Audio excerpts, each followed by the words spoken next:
Welcome, everybody, to Talking Elite with the All Elite Zone podcast. And, man, we have a fun booking show for y'all today.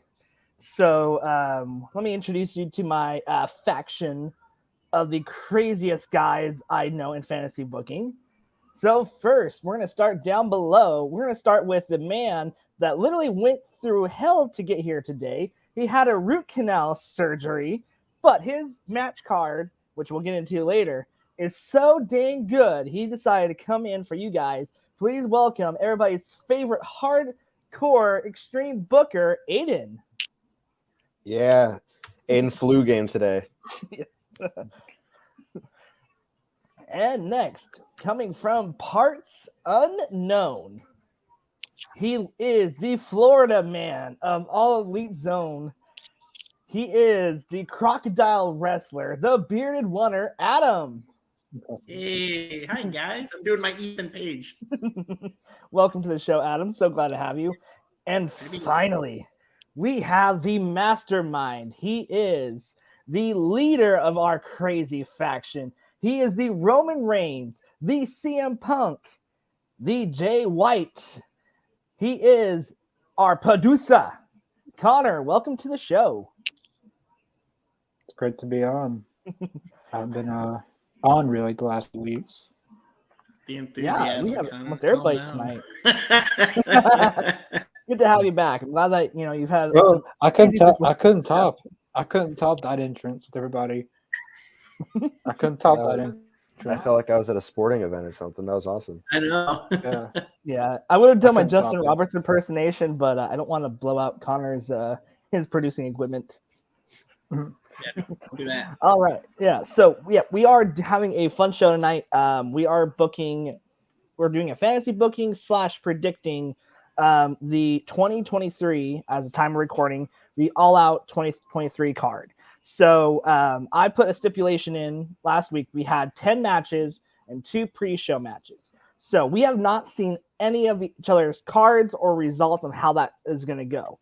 So this almost is a way to introduce you to Aiden and Connor's new show that is getting ready to drop here very shortly, called Booking Elite. So they're going to have that dropping. So this is almost like a little taste, a little flavor for that booking show to come. So I'm excited to see everybody's cards. It's going to be a lot of fun. So who wants to go first?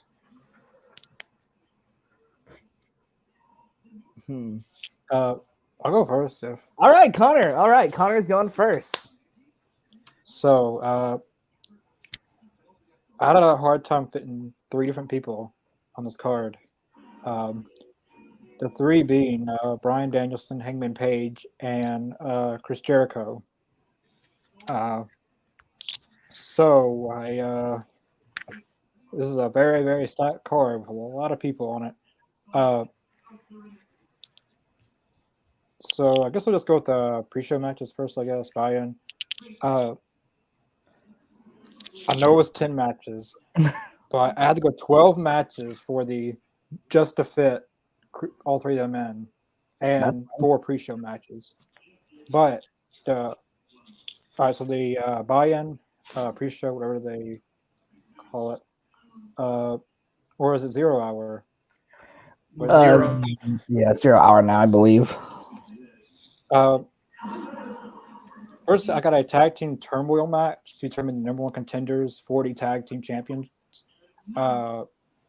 This includes 2 teams that does not need to be involved in an actual tag team title match on this pay-per-view because they've already had many shots this year, which being Best Friends, Proud and Powerful. Hopefully by that time, by then Santana should be cleared because he got injured on that time period. Can you guys hear me and see me okay? Yeah, you're coming in clear on my end. Mm-hmm. All right. Yeah. So I got a tag team turmoil match. Whoever wins is number one contender. I got Best Friends, Proud and Powerful, The Guns, Private Party, Butcher and Blade, and Acclaim. 1, 2, 3. Yeah. If you know how a turmoil match works, 2 teams start out. Whoever loses, they go out, and everything comes in. So after every team's done, and whoever wins out will be the number one contenders for. This is all out, so Grand Slam, I guess, will be where they get the title shot out. Next match is Miro as the All Atlantic champion, going against Kanoshko Nakeshita. I have. Do you want to say who we have winning each match, or just a match? Yeah, if you like to, yes. That's what I've done. Wait, so are we just going? Are we doing our pre-shows first, or are we just doing one at a time, match-wise? We're basically gonna do one at a time, match-wise. Okay. Yeah. All right. So you may get to do my entire card, or okay. Yeah, keep going. Go. Yeah, just do one of your pre-show matches. Well, I did one. Okay. Well, I'm about to finish the one you've already started. Okay, yeah. Well, I did one, but I'll start on the second one. It's Miro walking in as the All Atlantic champion, going against Nikeshita. I have Miro winning it, but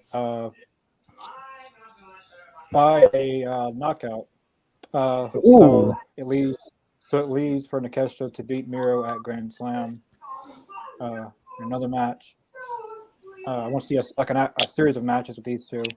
But I guess for the I'll go back on the first match, and I'm Proud and Powerful to win the turmoil match. Nice, cool. I like it. Is it cool if I take the next one? Yep, go right ahead, Aiden. So for my first pre-show match, I've got Orange Cassidy versus Minoru Suzuki. This match was supposed to happen at Joey Janela's spring break in 2020, but it hasn't because COVID, and it is a crime that we still have not gotten it yet. OC would have lost the All Atlantic Championship by now.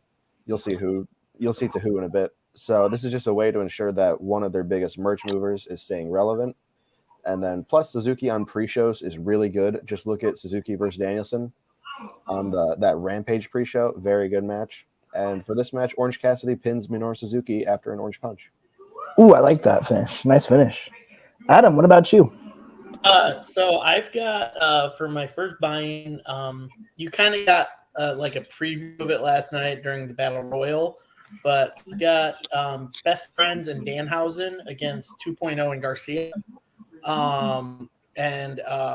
Honestly, they planted the seeds for that kind of feud with the Best Friends and I keep forgetting their names, Daddy Magic and Cool Hand, Luke and Garcia. So I've got Best Friends and Danhausen winning after Danhausen hits the super kick for the teeth. Oh yeah, like that. All right, so my first pre-show match is going to be Ruby Soho versus Toni Storm. And I feel like that would be a good way to start off the show. It'd be a hot, kind of get people, attention to hopefully buy the show. You have two of the best women on that roster showcasing what the women's all about. So I'm going to have Ruby Soho pin Toni Storm.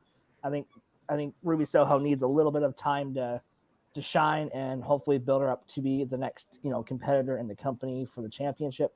So I'm going to go with Ruby Soho.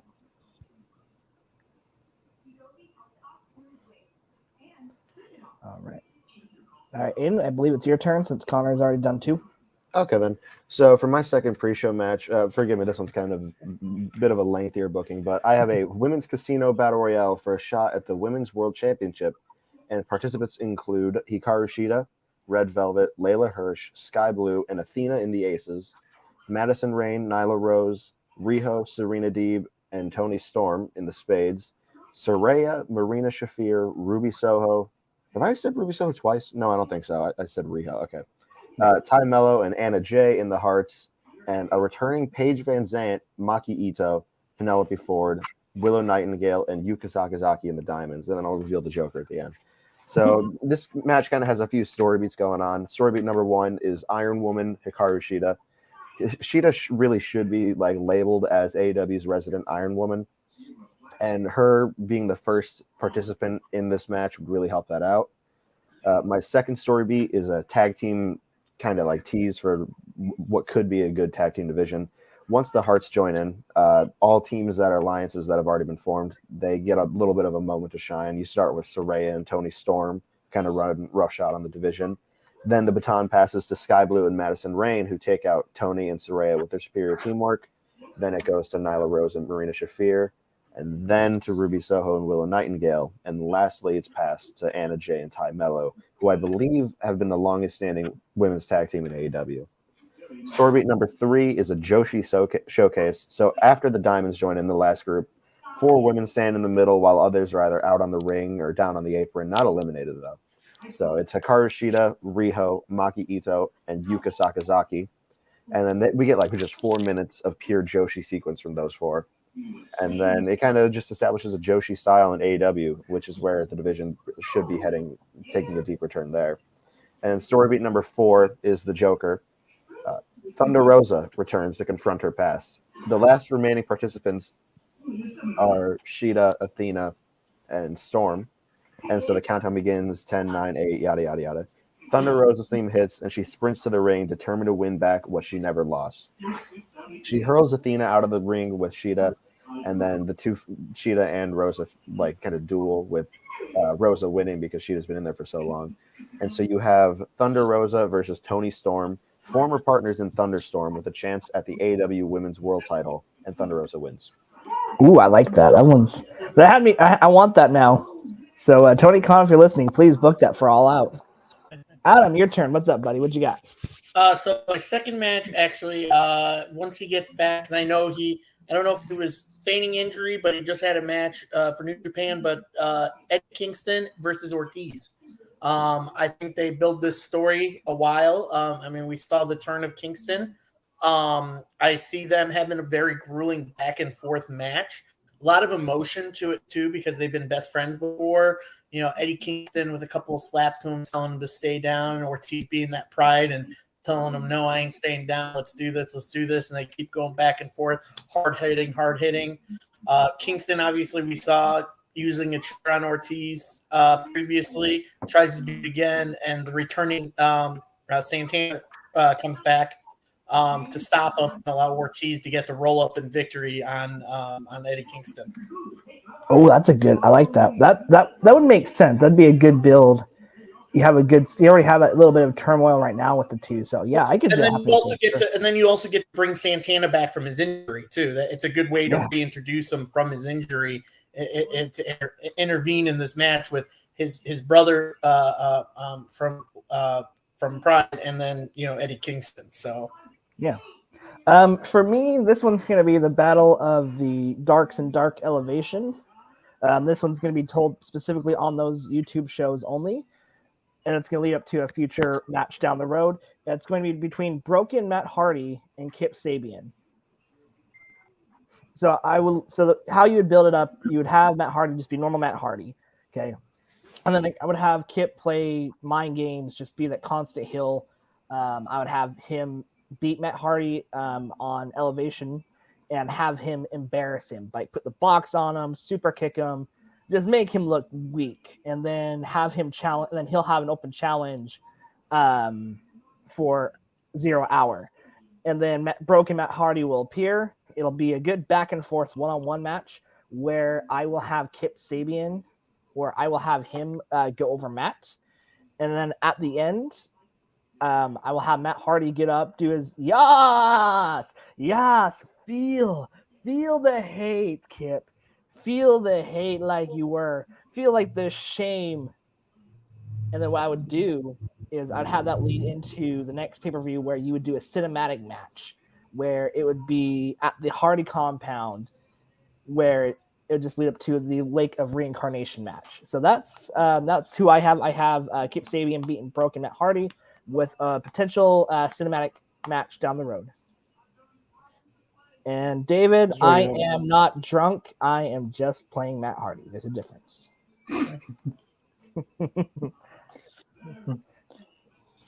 So, Mike's pre-show match. How many did everyone do? Two. I just did 2. Everyone else did 2. Yeah, I did too.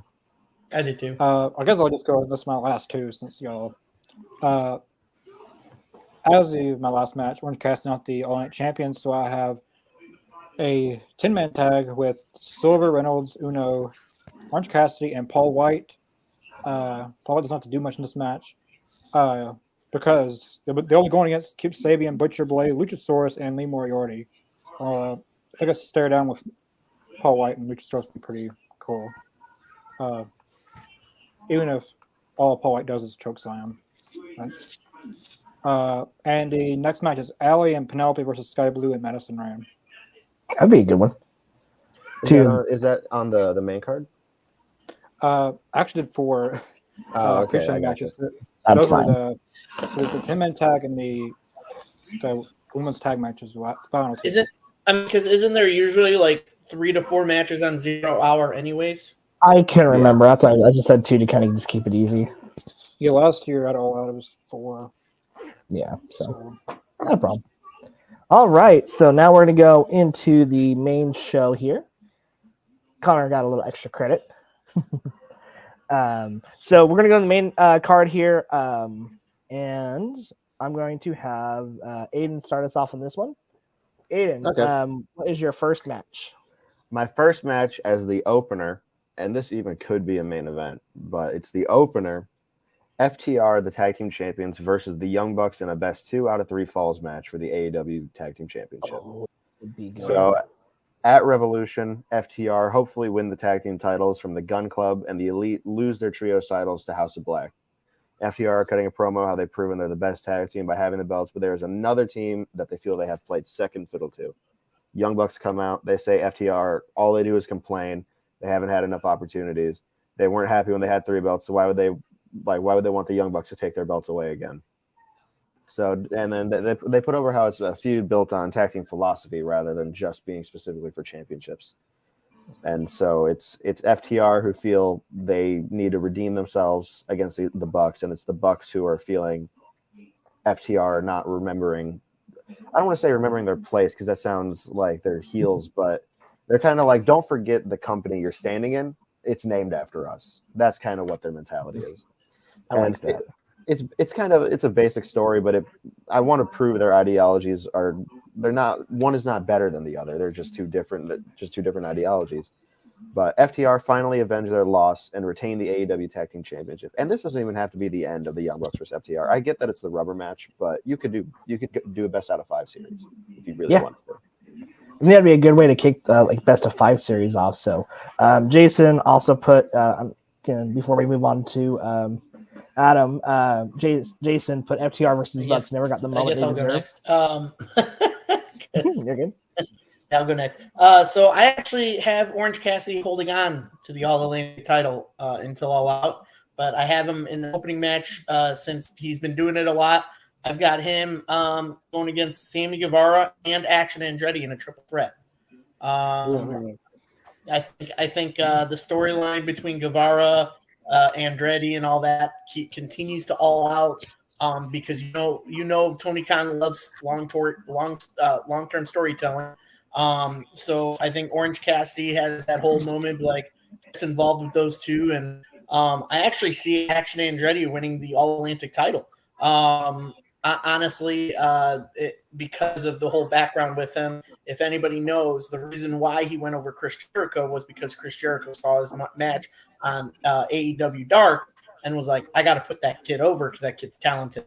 I think this is where you start seeing the evolution of Action Andretti.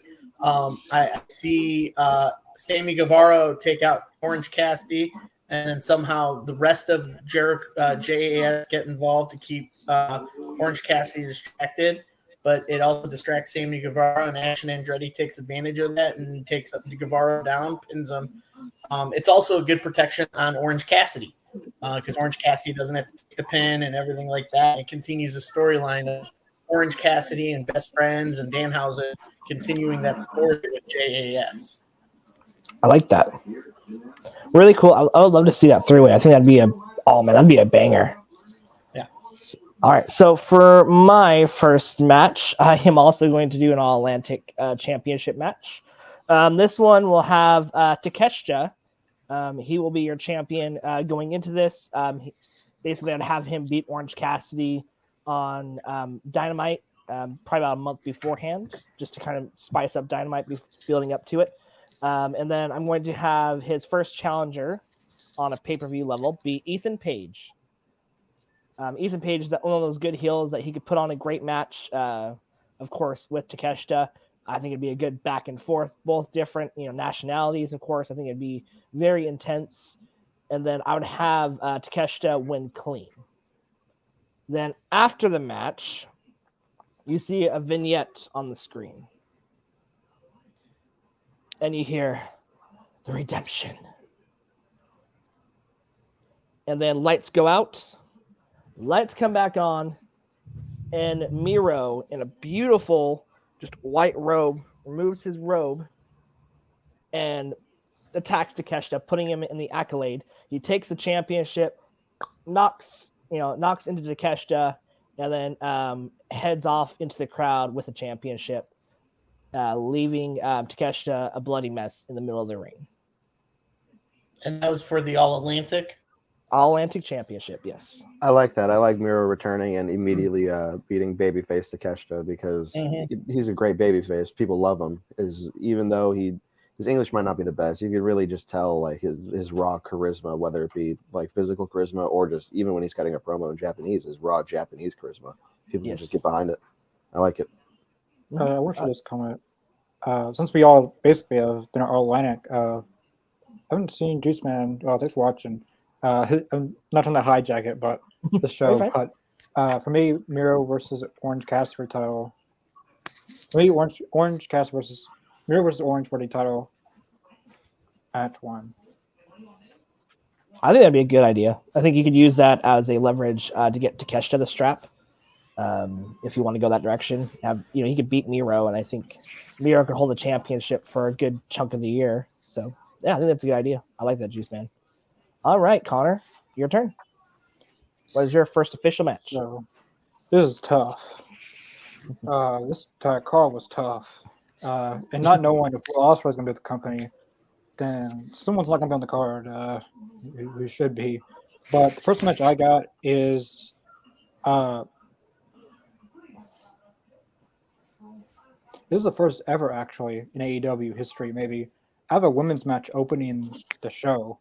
With Thunder Rosa and Ruby Soho versus Toni Storm and Saraya. Now, this is assuming they have women's tag titles. There will be a tournament, a big tournament that they would have, and these will be the finals for the women's tag title tournament between Thunder Rosa and Ruby Soho versus Toni Storm and Saraya. And I have Toni Storm and Saraya winning. Not clean. I think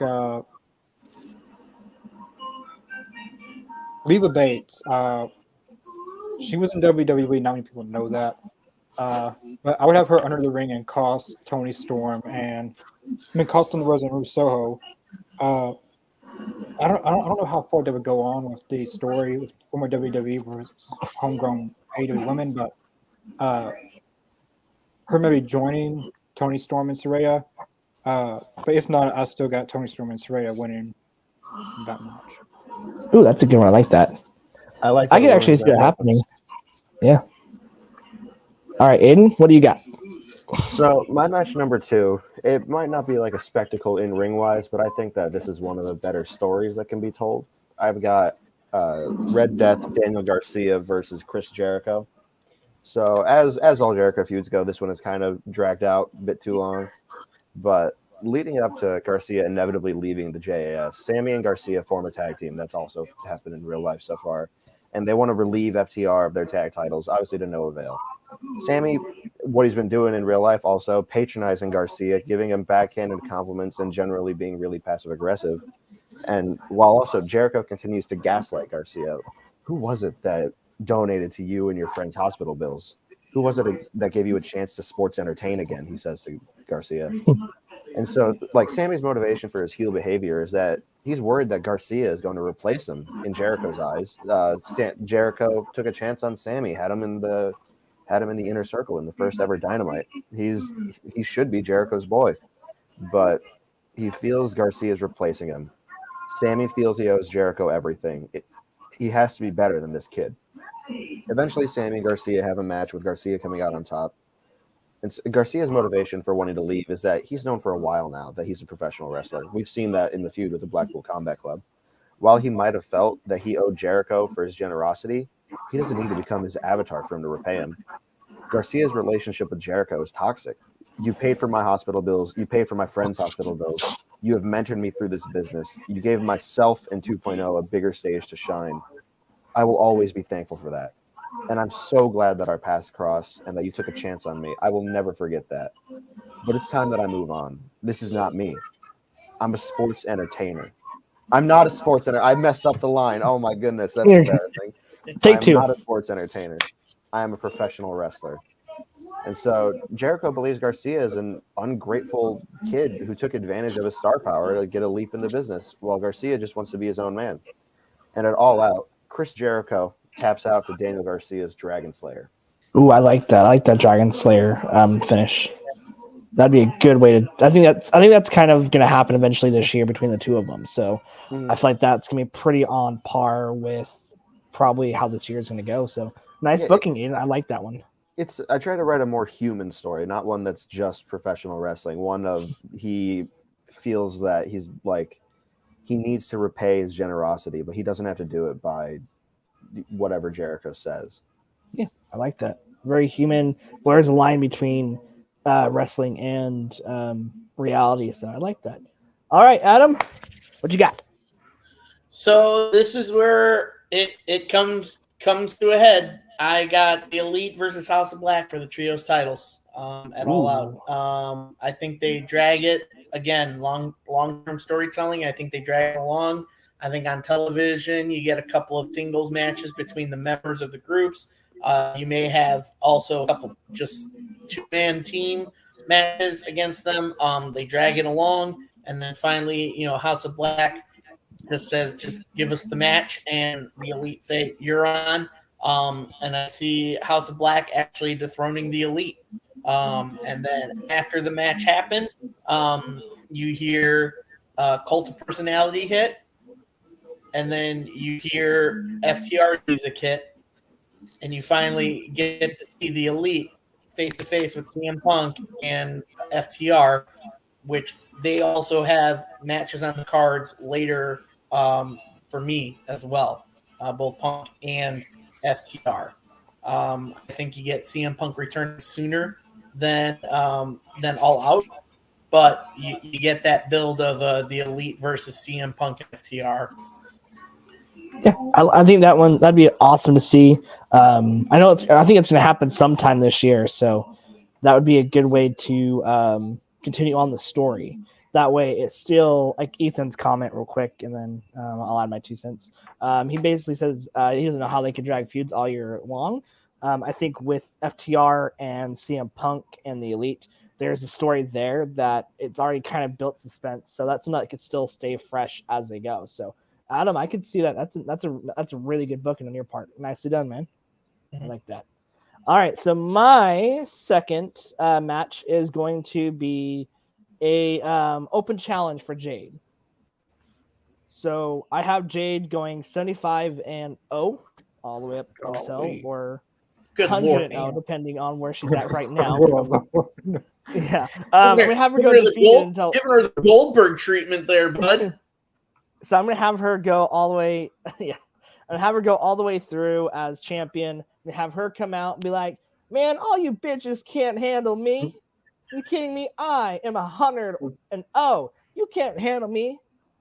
And then I would have a vignette. Is Nicki Minaj coming out or Beyonce? Oh, no. Because what you're doing what you're doing your hands makes me think. Anyway, so the vignette hits, and you see a woman. She's walking. She has her hood up. Okay, it's in a dark alley. It's raining. Okay, you have two thugs appear. She just takes them out. Okay, she turns around and says, "I'm home," and it's Chris Statlander. Lights go out. Her music hits. Lights come on. The crowd goes crazy. She enters the Lane ring. froze on my screen. Keep going, Lane. There is a Rock and Hogan stare down between the two. Okay, we've been waiting so long for Chris Statlander to come back and get her flowers. This is Chris Statlander's night. Jade tries to do her sneaky heel tricks. She gets Chris Statlander up for the jaded. Chris Statlander counters it, hits her with a big bang, and Chris Statlander is your new TBS champion. That was really good.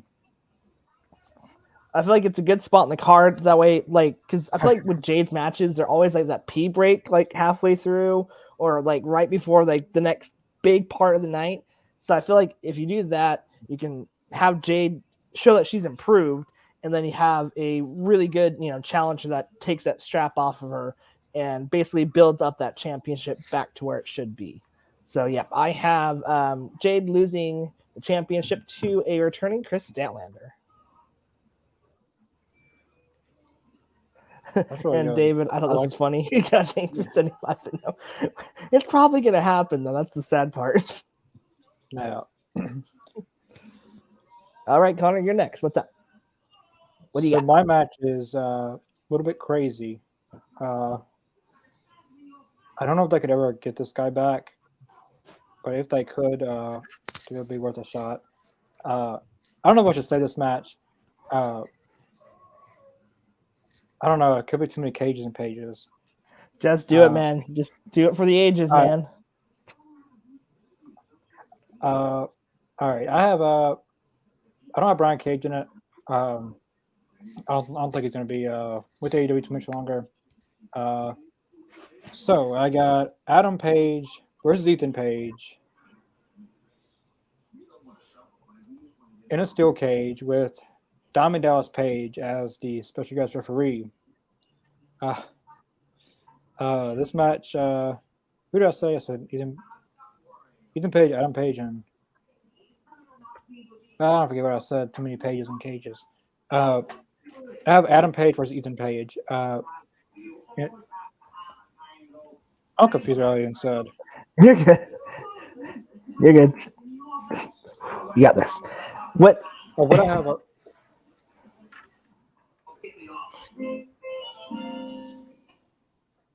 Everything. Right. You good? All right. Can you hear me? Yeah, you're good, man. Keep going. All right. I just match is a singles match. I have Adam Page versus Ethan Page. I was just kidding on the steel cage part. I have it Adam Page versus Ethan Page with special guest referee Diamond Dallas Page. I have Ethan Page actually winning this one. Actually a clean match. I think Ethan Page and Adam Page put on a very good match.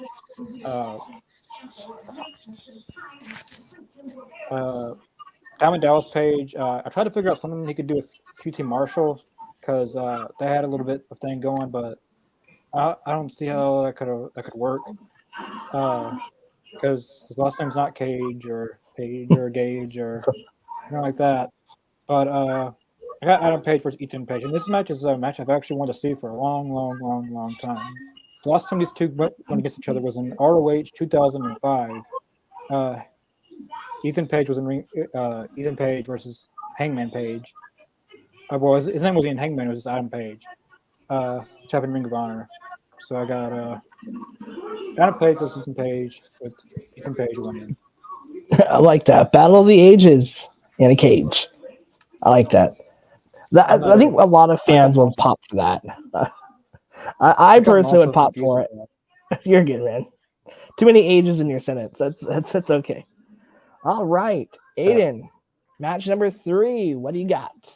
So I think y'all have already done your All Atlantic Championship bookings. I put mine close, not in the middle of the card, but earlier to the start of the main card. I have Rush versus Konosuke Takeshita for the AEW All Atlantic Championship. I said that way too fast. I was about to stumble over my words, and this story is really simple. Rush beats Orange Cassidy for the All Atlantic Championship, and he goes on a rampage with it. And I say rampage because in my head, Rush vows to make Rampage his show after he wins the belt, claiming he wants to either open or close nearly every episode. And he brings in tons of stars from CMLL because Conan is a cornball and does not deserve AEW's business to defend against, including introducing American audiences to CMLL luchadors. And Takeshita has been picking up steam through his amazing performances and his raw charisma. Like I said, it doesn't hurt that he's firmly against MJF, who is the most hated man in AEW. Takeshita challenges El Toro Blanco for a match for All Out on an episode of Rampage, and Rush leaves him bloodied for his arrogance. And at the show, Konosuke Takeshita pins Rush to relieve him of the All Atlantic Championship and has bangers with it wherever he goes. Ooh, I like that. Good way to show it off in almost every country around the States. I think that's a really good, strong booking idea, and I think that would be really great for Rampage if you had something consistent like that. So very nicely done, Aiden. Adam, your turn. What's up, buddy? What you got?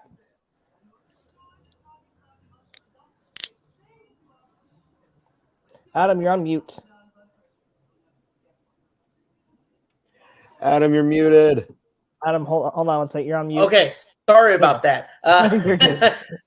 If they don't pull the trigger on this matchup at Revolution, I say they finish it off at All Out with these two guys finishing their story. But I've got Jungle Boy Jack Perry versus Christian Cage in a lights out match. Ooh, okay. I feel like they need to complete this story somehow, and I think this match would be complete. You already had Jungle Boy finishing off his former best friend and tag team partner Luchasaurus in a steel cage. So for this one, he really wants Christian to suffer for everything that Christian put him through.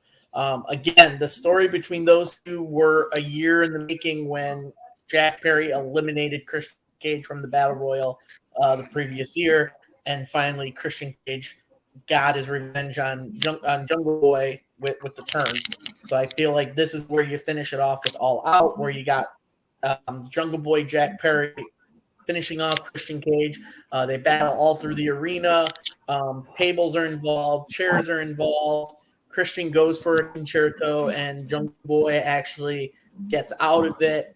Concerto's Christian and actually finishes him off with a splash through the table from the stage, pins him 1, 2, 3, and then you can move on to Jungle Boy Jack Perry to eventually winning some gold before the year's out.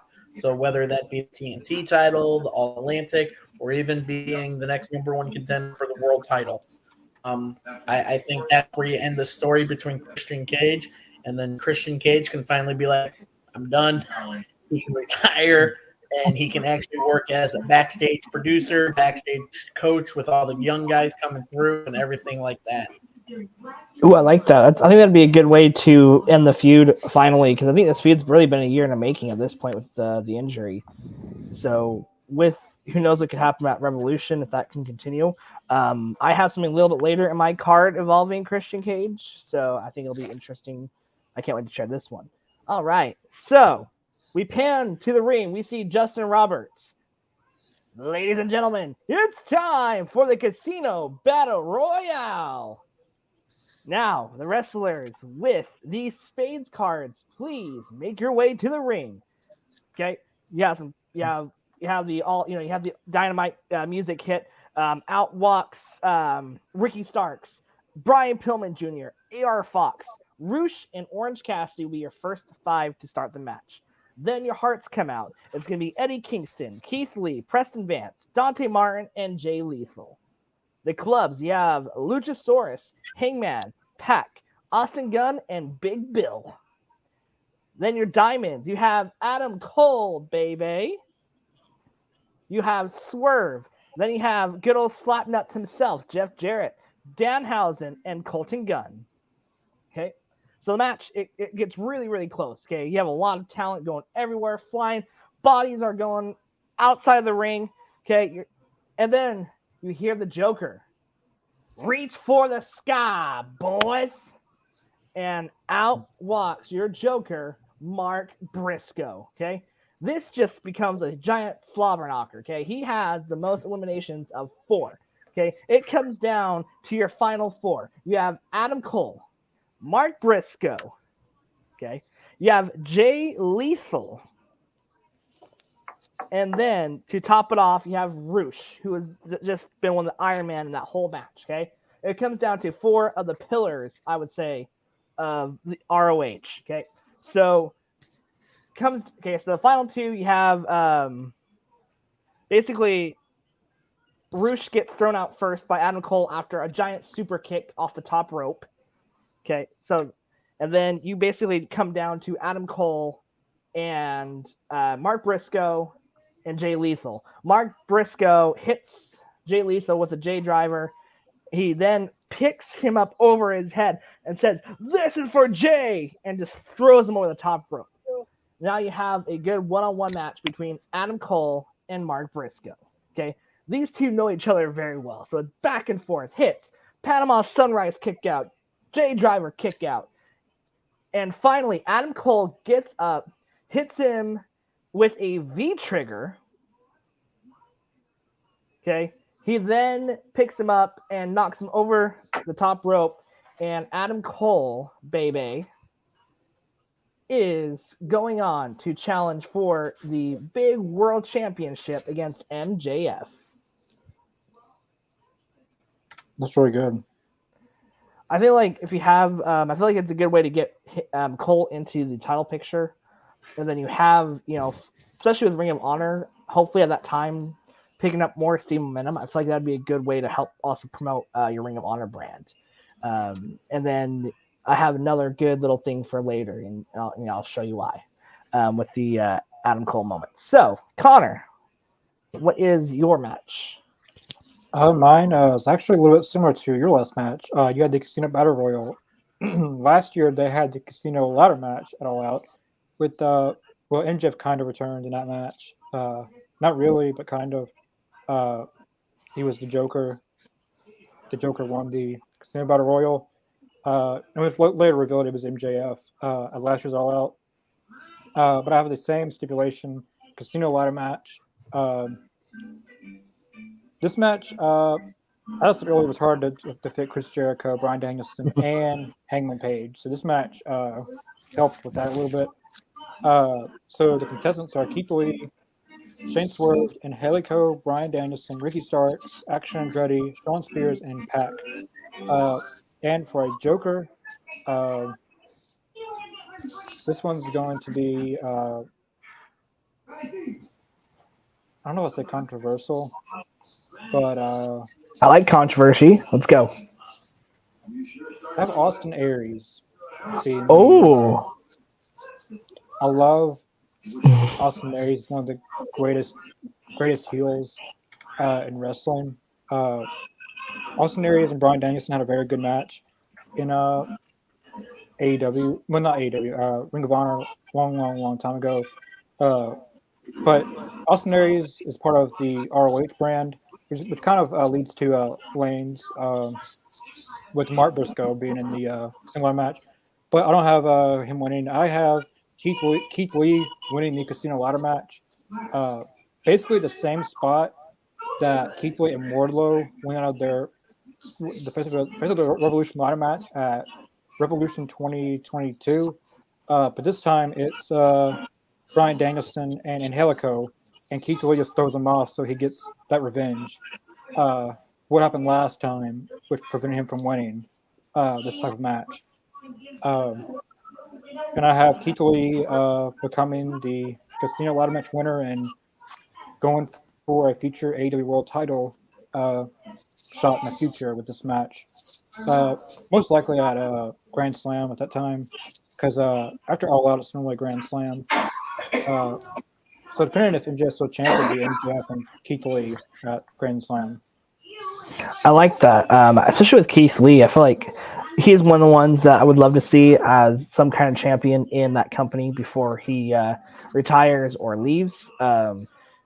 He deserves a lot more credit than he is given. So I think that's a good way to get Keith Lee to be one of your main event guys, Connor. I like that. Yep, I wanted to create that same spot where it was Wardlow and no, it wasn't Wardlow. It was who was it? It was Keith Lee, and there was one spot in the Revolution, basically the Revolution ladder match 2022, and Keith Lee and it was Keith Lee and Hobbs that got knocked off the stage together. Create that same moment, but this time Keith Lee knocks them both off to get his revenge on that spot. Keith Lee, I like that. and I want one of them to be swerved because they're feuding right now. Hopefully that feud will be over by September. But just to have flashbacks of that feud from doing it to him. Yeah, I like that. All right. Aiden, what is your number 4 match on the card? Well, mine's going to sound pretty similar to Connor's last match because mine is also a casino ladder match, and it also has Keith Lee winning. So, wow, that's how the universe works, I guess. But yeah, mine's a casino ladder match. It's not for the World Championship, though. It's for a shot at Samoa Joe's TNT Championship. And the participants include Powerhouse Hobbs, Keith Lee, Brian Cage, Dante Martin, Darius Martin, Ray Phoenix, and the debut of the Joker. And this is the only time I've speculated or made any kind of like outlandish prediction. I kind of saved all my outlandish prediction points and put them into this. I didn't like predict on Ospreay or Jay White or Ibushi or anything. But the debut of the Joker, Rey Mysterio Jr. Now hear me out. Wow. A man can dream. But in all seriousness, according to Fightful, from an article on February 7th, Rey Mysterio's contract is up in September of 2023 this year. So it depends on the day the contract ends. If it ends on September 1st, he would be able to. But even if it does end before September 3rd, I doubt he would abandon his son in WWE. So yeah, this is a fantasy booking part. This isn't really a prediction. But this match's identity is really beefy boys with flippy dudes with multiple story beats going on. You've got Powerhouse Hobbs and Brian Cage coming face to face with Taz putting over how it was Hobbs who turned on Cage when he was a member of Team Taz. And if you really want to put Hobbs over as a dastardly heel, have Cage kind of help him out when he's being like double teamed or something, only for Hobbs to turn on Cage and feed him to the wolves, right? Just the exact opposite manner that Cage helped him. You've got Dante and Darius, two brothers who perhaps have a game of one-upsmanship when it comes to high-flying offense. But when younger brother Dante gets the upper hand, we can detect a glimmer of jealousy in older brother Darius's gaze. You've got Ray Phoenix and Rey Mysterio Jr., who have teamed and fought together in the past. Phoenix feels he's earned Mysterio's place as the face of Lucha Libre, at least in America, because I don't see anyone coming close to El Santo in Mexico. And then Keith Lee doesn't really have as deep a story beats going on, but he persists through all the carnage to earn a shot at Samoa Joe, the king of television. Ooh, I like that. That sounds awesome, and I would love to see Rey Mysterio in AEW. I thought that was going to happen, but yeah, no. But Dominic deciding to become a wrestler and go to WWE robbed us of it. Yeah, So- Dominic. So Rey Mysterio Jr., right? Not Rey. Well, Dominic Mysterio. Well, Rey Mysterio Jr. is Rey Mysterio. It's just that's what's Rey Mysterio is trademarked by WWE. Yeah. Oh, okay. I thought we were going, but yeah, I see what you mean now because he was Rey Mysterio Jr. before he was Rey Mysterio. Yeah. Mm-hmm. All right. Rey Mysterio. All right, Adam, what do you got? Yeah, exactly. All right, so my match. This is where I put a women's title match finally on my card because I haven't talked about a women's title match yet. And we're going to kick it off with the AEW women's title. Now, hear me out for this booking. You're going to start out as a triple threat match. You're going to have Jamie Hayter versus Britt Baker versus Saraya. Oh, now, man.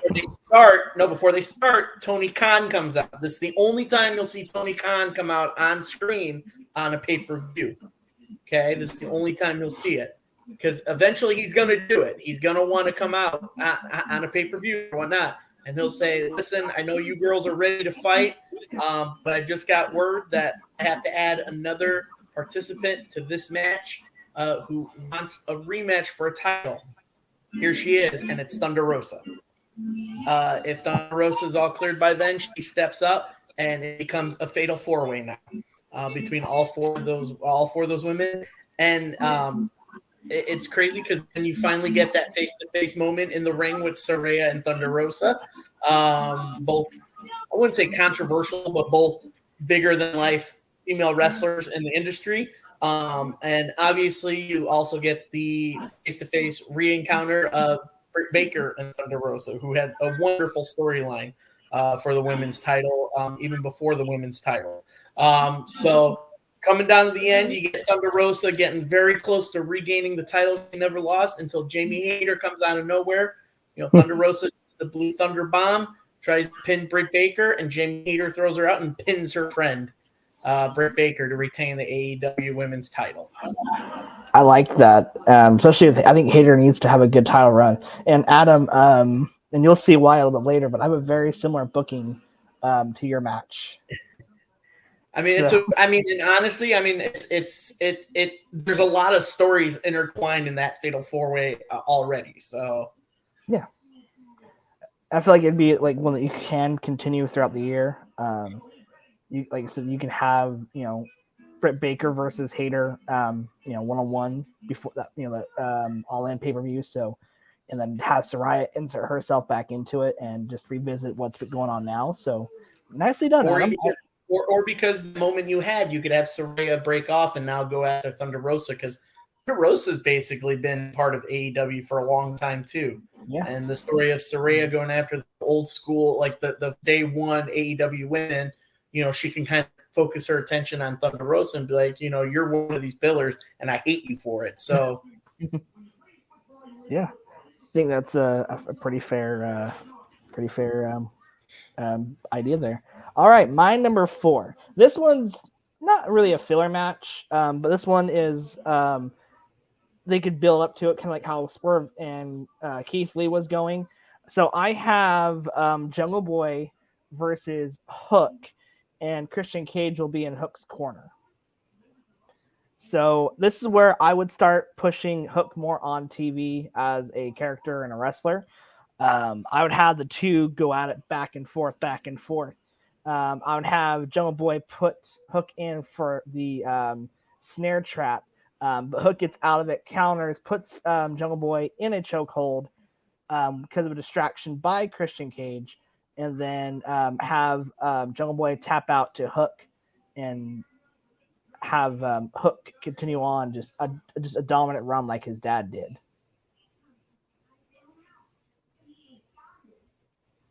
It's really good. I feel like I said, it's a very simple match story. It can write itself, and then that kind of helps set the pace for my rest of my night, where the next few matches are just gonna be barn burners. So that's what I got. All right, Connor, what do you got? Like Aiden, is it true? What's going on Twitter? With what? Did the Dallas Mavericks court just get flooded? That's hilarious if that happened. Oh no! The game Wait, now I need to check. Well, someone's saying that Mark Cuban couldn't get out of the ACC due to a leak. I don't know what's going on. Oh, damn. But anyways, I don't know what. My next match is a match I think they've been putting off a long time with Sting. As you guys know, 2023 is the last year of Sting wrestling. Of course, it's a tag match. This match has two pillars and two legends. Sting and Darby versus Chris Jericho and Sammy Guevara. I feel like they're going to do Sting and Chris Jericho one more time before he retires. And this will be the perfect opportunity to do it. This kind of dream match. I wish we could get Sting and Chris Jericho in a singles match, but I think this is the best we're going to get to it. Sting and Darby versus Chris Jericho and Sammy. I have Sting and Darby winning this one. I think it'd be a very good match to see Sting and Chris Jericho in ring since WCW probably. And to see two guys of the future, Sammy Guevara and Darby Allin, two pillars. And basically, Sting and Jericho is basically passing the torch to both two new guys in that ring. Yeah, I got Sting and Darby beating Chris Jericho and Sammy Guevara. I like that. I feel like that actually could happen, especially with this being literally Sting's last ride as well. So, and I think Jericho, needs one more match against Sting before he retires, even if it's a tag match. So, yeah, I agree. That looks really promising. Before we go on to the next one, Ethan, wants to get our take on something. And I think we've talked about this before off air. But Ethan says, is Vince coming back full time as creative? Do you guys think that's going to happen? Well, I heard that he's back, but he doesn't have the final say so in anything. Triple H gets to decide the decisions now. He gets the final say. But if Vince can squeeze his way back in to just being creative, he can sneak his way back into getting the final say so. Yeah, I can see it happening. Yeah, he is majority shareholder, so you really can't do anything if he just decided to want to be head of creative again. You can't really do anything unless the board is like, no, Vince, you cannot. But I doubt the board would do that. But what do I know? I guess I don't know anything about the stockholders of WWE. It's crazy.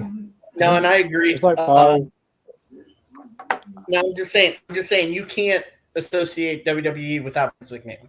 I mean, it's very hard to disconnect the man from what he built his baby, basically. Is he back to sell the company? Absolutely.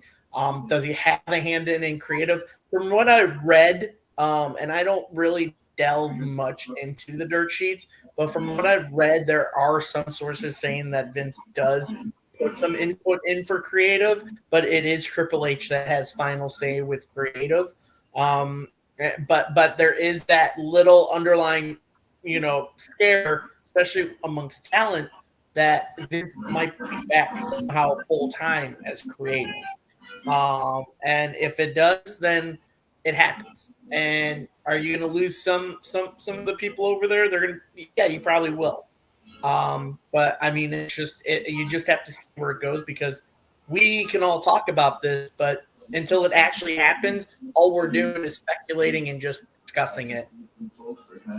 Yeah, it's gonna be crazy to see what happens. Like I said, I said last night on the Dynamite Watch Along, is we're basically in the middle of a wrestling renaissance right now, and there's a lot of crazy things happening that I would say probably trumps, almost would probably start trumping what stuff that happened pre-Attitude Era when it comes to not just matches, but with crazy shock moments and issues and stuff going on. So, all right, Aiden. You all right there, buddy? Sorry, man. This tooth is killing me. You're good, man. You're good. I'm freaking out. Yeah, get some water real quick, and then I'll ask you. I can't open my water. There we go. Yeah, like I said, for those of you guys that are just joining us, Aiden has been so kind and generous to show up for Talking Elite after a root canal surgery. Flu game. So yeah, so Aiden is just toughing it out for us tonight.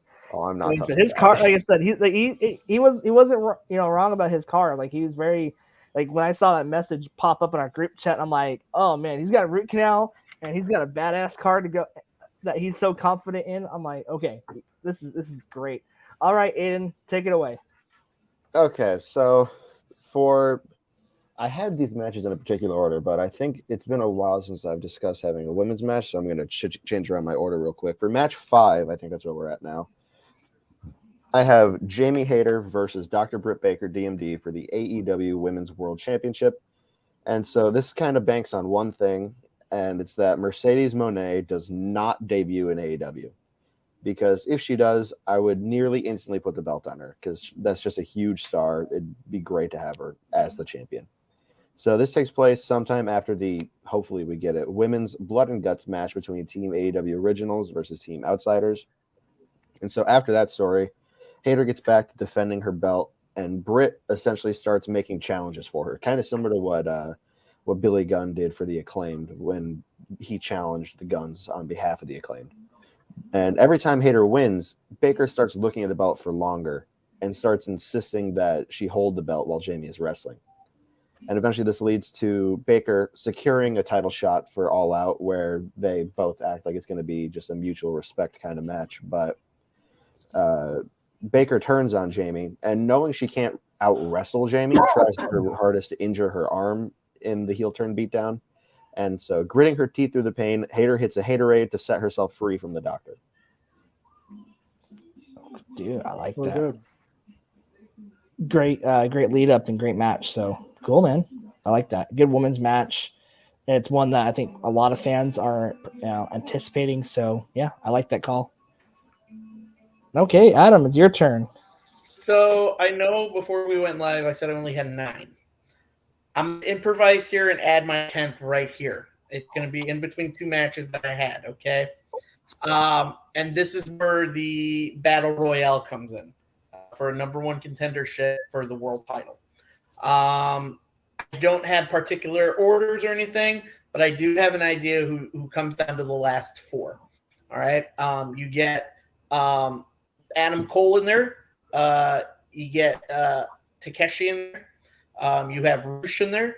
And then you have the Joker who finally shows up, which is going to be Jay White. So you get those 4 guys down in the final 4. There's some battle. There's some hanging on to the final ropes. And then it finally comes down to two guys that I think the crowd would really be behind. And that would be Adam Cole and Takeshi. And I think they get that little stare down and everything like that. The crowd's really into it. And there's some back and forth, and Adam Cole finally beats Takeshi, and he wins the Battle Royale and challenges for the World Heavyweight title. Wow, that had my heart going. I was like, again, oh my gosh, what's going to happen next? I was on like the edge of my seat. I had to because I only had 9. I'm like, I got to fit a Battle Royal in there somewhere. Hey, man, it works, Hey, ECW, there's times where, they added matches to the pay-per-view as they went on and, it didn't announce it. So, yeah, but I think it's a good call. I really like it. I like the ending to your Battle Royale. Yeah. All right. So mine is going to be for the World Tag Team Championship. So I have the Acclaimed as champions going up against Les Sex Gods with Jericho and Sammy Guevara. I have the Acclaimed having beating the Guns at Revolution, holding the belt for a good chunk of time. Why FTR is going up against the Elite. So I had that set aside for later. But I have the Acclaimed versus Les Sex Gods. And it's going to be a good back and forth match. Beforehand, of course, Max Caster, does his whole rap, calls out Chris Jericho, saying that he's, out of touch. He's an old man, something along those lines. I'm not really good at freestyle rapping here. But you have that go on. You have a good back and forth. Daddy Ass is ringside, of course. Good back and forth match. 2.0 comes out, does a distraction for a near fall. Security literally throws out 2.0. Basically, they have to tear him all the way back to the back. So they keep it on going. It's even match at this point. Jericho then hits Anthony Bowens with the Judas effect. Sammy Guevara does a flip off the top rope, hits Max Caster, who was on the apron, getting ready to come in. Jericho pins for the 1, 2, 3. Jericho and Sammy Guevara are your World Tag Team Champions. I think with the tag titles, I think you have to have another shock win. I feel like that will, and plus putting it on Jericho and Sammy, I feel like they're a team that very underrated just because everything was the Inner Circle and the JS, where I feel like they're two, you don't see those two as much. But I feel like if you have those two, focus on those two being a tag team, and then have that lead up to FTR eventually taking the straps off of them. They're really good. I feel like I'm actually watching the match. It doesn't help when I was listening to some fantasy booking podcasts the last couple of weeks. So I've been kind of getting an idea of how to flow just a match in a brief short time.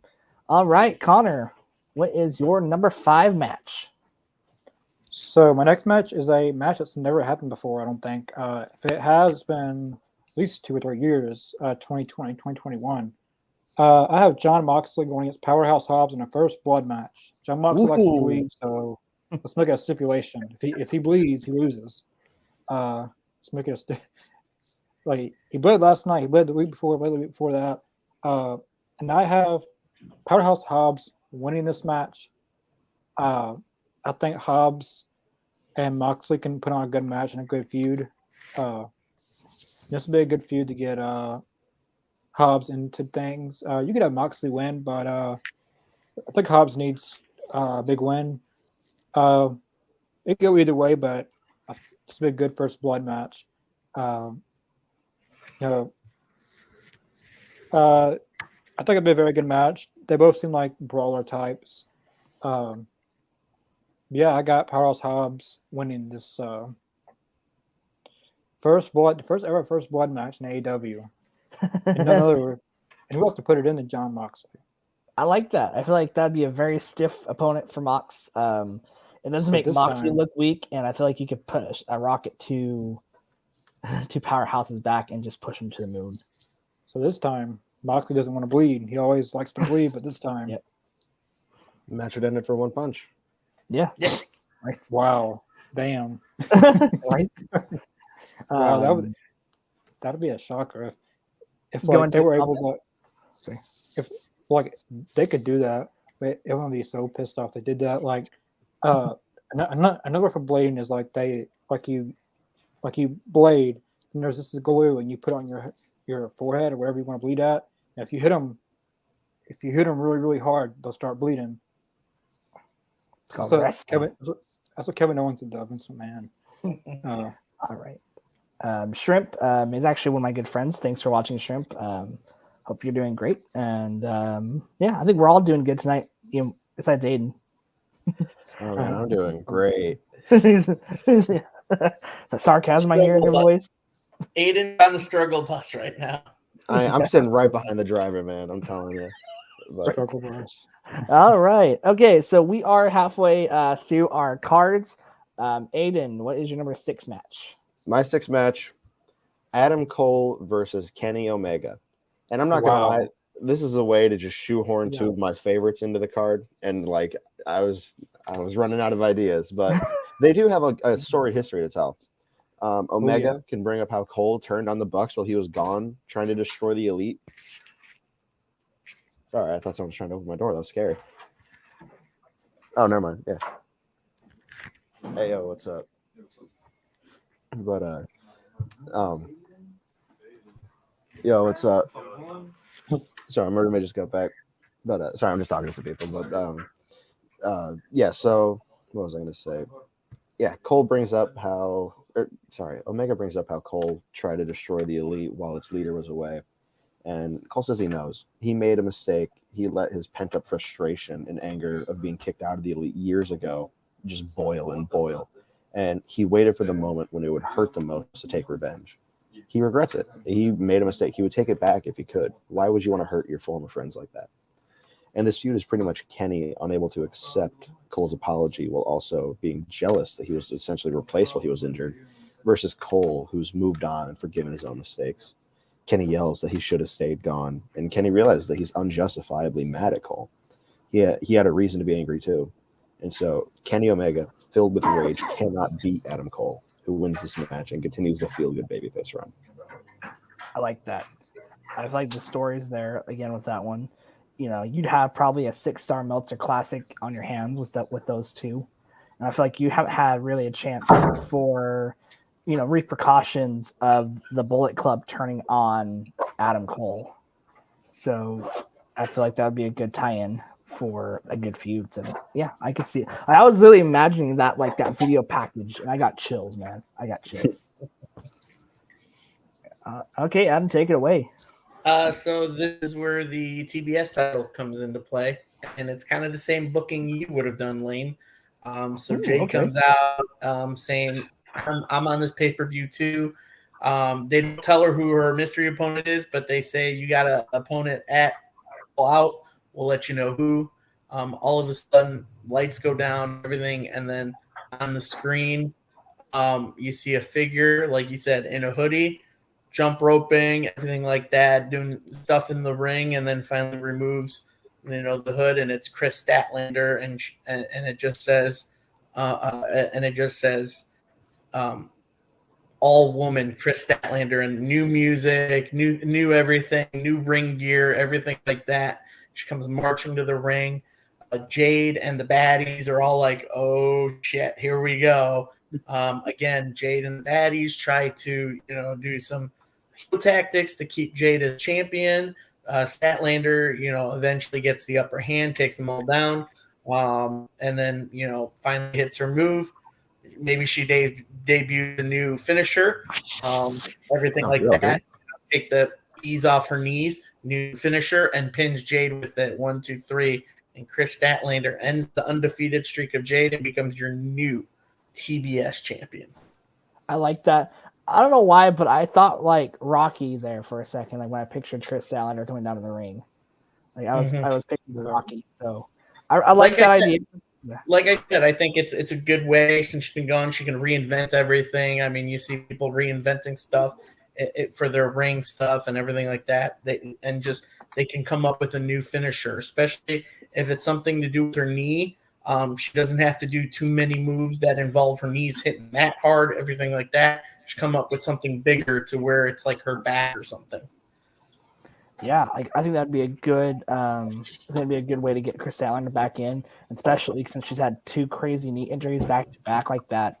A reinvention would be great for her. I know we saw hints of it with her going from the alien character back to basically I don't know. I think David Bowie kind of themed with makeup. I can't remember, but I think you're onto something there, and having a rebuilt Chris Statlander come out, new finisher, new music, the all woman signage and new gimmick. I feel like that'd be awesome.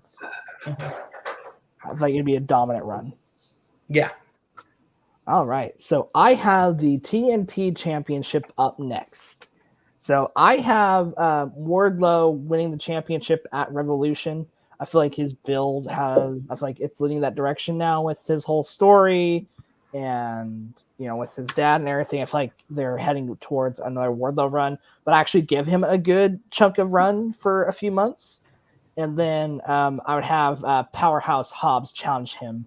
Like I said, no promos, nothing said, just a stare down between the two at Dynamite 2 weeks before, and then you go straight into just a business match where you have Battle of the Big Man, and that's how you promote it. The Battle of the Big Man. Okay, you have Concerto versus Suplex versus the World's Strongest Slam.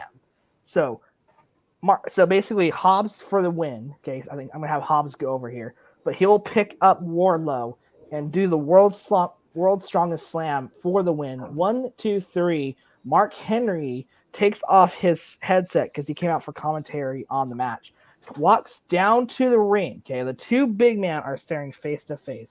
Okay, Mark Henry looks at the championship. He then raises Powerhouse Hobbs, hand in the air, and yells, "We got work to do, son!"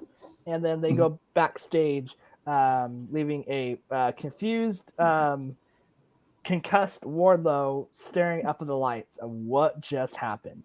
So I have Powerhouse Hobbs beating Wardlow for the TNT Championship clean. Really good. I like that. I like that Mark Henry and Powerhouse Hobbs pairing. I like that a lot. Mm-hmm.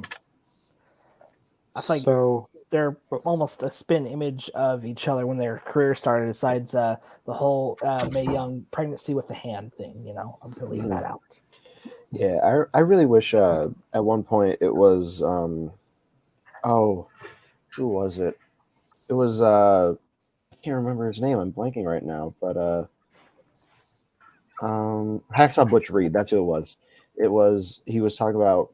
I think it was before he passed. He said he would pointed to Hobbs on the TV and said that's the next Hacksaw to his family. I think the name Hacksaw Hobbs, if they could get permission to get it, would be so good. Something like that. Hacksaw Hobbs. I think that sounds awesome. Hacksaw Hobbs. I like that. I feel like I think that'd be a cool name. Now, so does Hobbs get the 2x4? But this time, no, not about Hobbs. Well, Butch Reed didn't have the thing. That was Jim Duggan. There's two people who were nicknamed Hacksaw. So Nice. I like that. That's cool. That's pretty cool. So my card's basically the same as Aiden's. My next match is Kenny Omega versus Adam Cole. I feel like I don't think they're gonna do it Double or Nothing. It's a revolutionary place to do it. I don't see how they can escape not doing this match this year. It's been a build. Yeah, it's coming right here. Cole and Omega, pretty much since 2021. Once basically Cole got to AEW, once he after Full Gear, Kenny Omega went off to the sunset. Basically, sums up everything Aiden said. Like, of course, Adam Cole was injured, so Kenny Omega could say, "You left you left our team high and dry, and we all needed you." Most of that type of stuff. I don't know who I would have win here, but I'm gonna go with that's tough. Who would? That got a series of matches though. These two, so I got Adam Cole picking up the win. This could go either way. I think they could possibly put on the match of the night. Adam Cole and Kenny Omega. I don't think these two have ever going against each other in any promotion, have they? Anyone know? I don't think so. I should check on Cage Match actually. Yeah, check on Cage Match real quick. But if they have, it's been years ago. So this is a dream match for AEW. But I got Adam Cole winning this one. Yeah, I feel like that's I like having Cole and Omega. I feel like that would be just a barn burner, and I feel like that would be a good way to bring people back to AEW and have that spark. I'm not seeing any Adam Cole versus Kenny Omega. They've been in a few tag matches together, but not like Be first one-on-one ever. against each other. So Don't there you think go. so. First time ever match. Perfect. I like that. You guys are like on each other's like wavelengths right now, man. Like you guys are like I'm connected curious to see. to the broken I'm curious river. to see what his next match is because I thought we're going to match again. I'm betting that a few of us are going to have the same main event. I'm not going to say what it is yet, but I'm betting that a few of us are. I don't know what your next match is going to be, but whatever next match you're about to say, I bet I'm going to have it.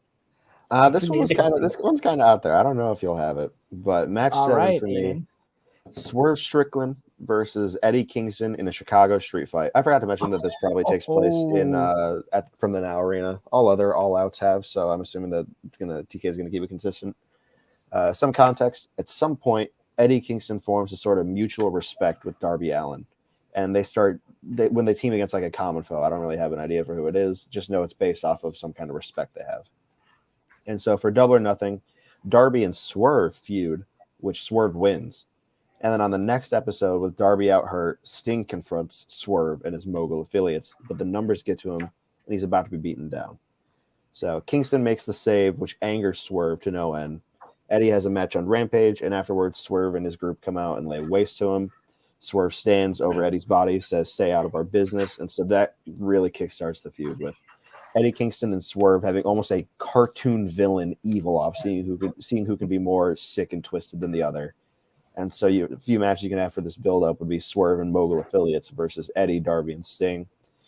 In the all-out match, Swerve may be cruel, but Eddie Kingston is more twisted, so he wins this match. And this sets up a lot of things. Primarily, it deepens Darby and Kingston's relationship, which is important because I would personally have Darby down the line dethrone Kingston when he is AEW champion. That's what happens in my head canon, but it's not important for this booking. I like that. I feel like it's a good lead up to potential story down the road, and then you have just a crazy street fight that's so much fun to watch Eddie Kingston in. Like he has some of the best brawls and fights in AEW. So that's I like that, man. I could actually see that happening. I think that would be. I could see the barbed wire, the bat, the chain, the kendo sticks, maybe a street sign. I needed some kind of like just crazy match because I have the 2 out of 3 falls, but that's not like there's no thumbtacks in it. I need some thumbtacks. Need thumbtacks. Yes. Always need thumbtacks. Mm-hmm. All right, Adam. Oh, it's my turn. Oh boy.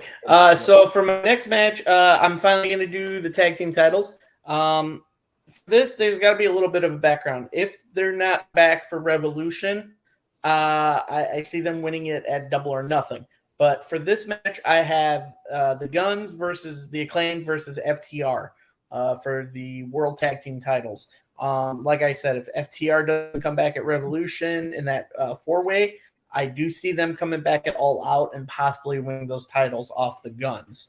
On top of that, I do see the Acclaimed and the Guns continuing with their storylines with the titles.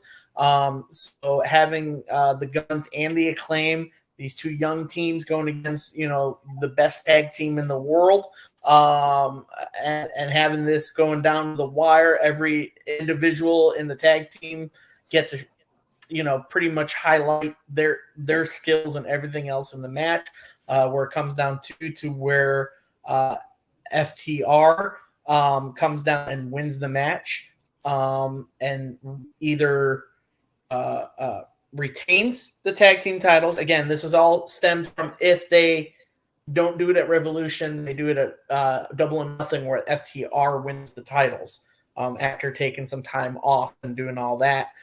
Having said that, if FTR do it at Double or Nothing and win them, they retain them here. However, if they don't, I see FTR winning them here at All Out from either probably Acclaimed, because if they do, they pull the trigger on the Acclaimed getting the titles back at either Revolution or Double or Nothing.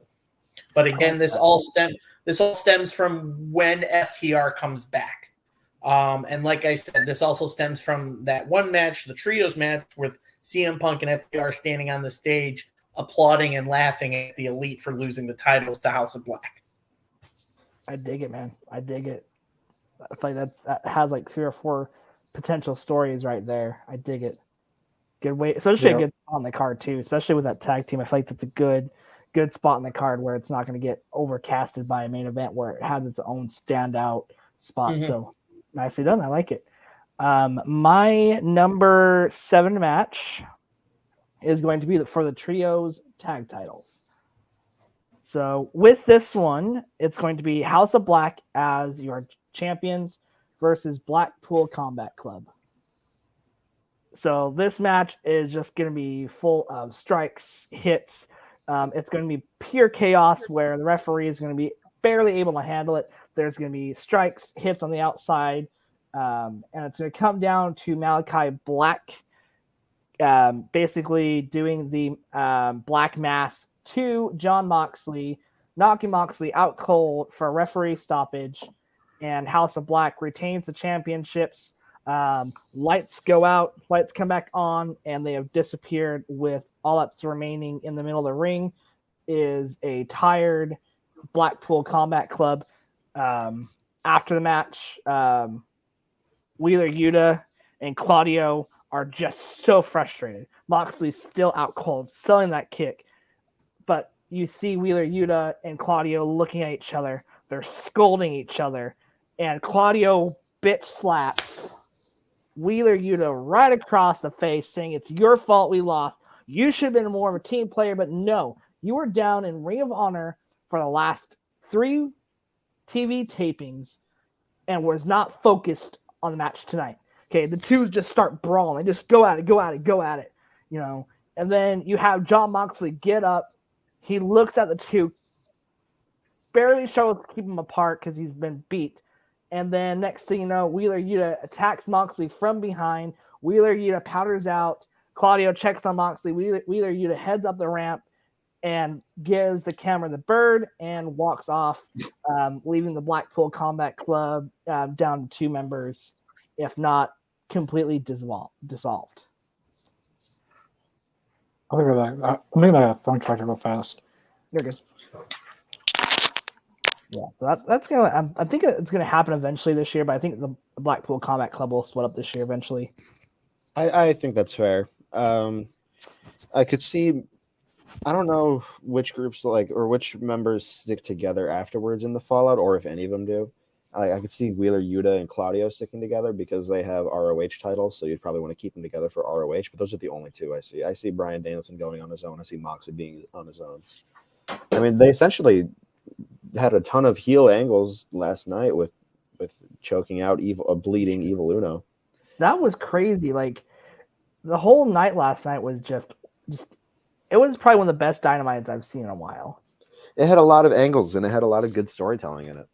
That's why I don't get why people are complaining about it and saying that there's no buzz about AEW anymore. But when you have a good show like last night, you had a bloody evil Uno. You had a tease of a Blackpool Combat Club heel turn as well. I mean, the reason people say that is because there's way more engagement in people who dislike AEW who wanna interact with those dislikes of it rather than people who want to interact with the likes of it. That's why Cornette gets so many viewers on his podcast where he just talks bad about AEW.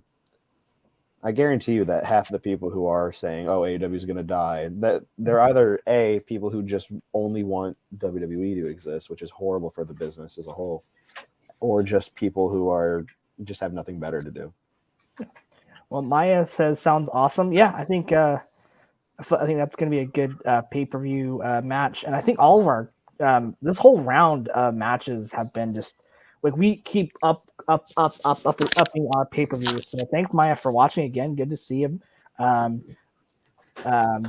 any of you guys have anything on Reddit for us? I have a subreddit called Booking the Elite, but that's just what I post. What's it called? Just fantasy bookings, and I haven't posted one in a while. So cool. Well, thank you for checking us out. I appreciate it. If you haven't already, hit like and subscribe down below. We're trying to get to 500 subscribers this year, and the more subscribers we get, the more wrestlers we can have on the podcast. So thank you for watching the show. And Connor, what is your next match? So my match is basically I don't know if Aiden said it, but I know Wayne and Adam said it. Chris Statlander versus JD Cargill. The only thing is I didn't have a great entrance planned like you guys thought out. But I like the Rocky type entrance that basically I got those vibes off of Lane's and Adams. That Rocky vibe in that special entrance. I got Chris Statlander winning. I hope this match I give it more time than I did Jade and Athena, which should have been it was only 3 minutes long, but it felt like. I hope this was at least 10-15 minute match. And hopefully Statlander wins it. But I thought this is this is definitely long-term storytelling if they're gonna save it for Statlander. What she does is they're become the next TS champion. Yeah, I got Statlander versus Jade. I feel like it's a good spot in the card, and I would love to see more out of Jade. And if her matches recently have been anything, I feel like that'd be a good spot for her to shine, and then finally have Chris Statlander beat her. I feel like that would be a good storytelling, Connor. I like it. I like how how we're all on the same wavelength with Jade losing to Chris. So, yeah. All right, Aiden.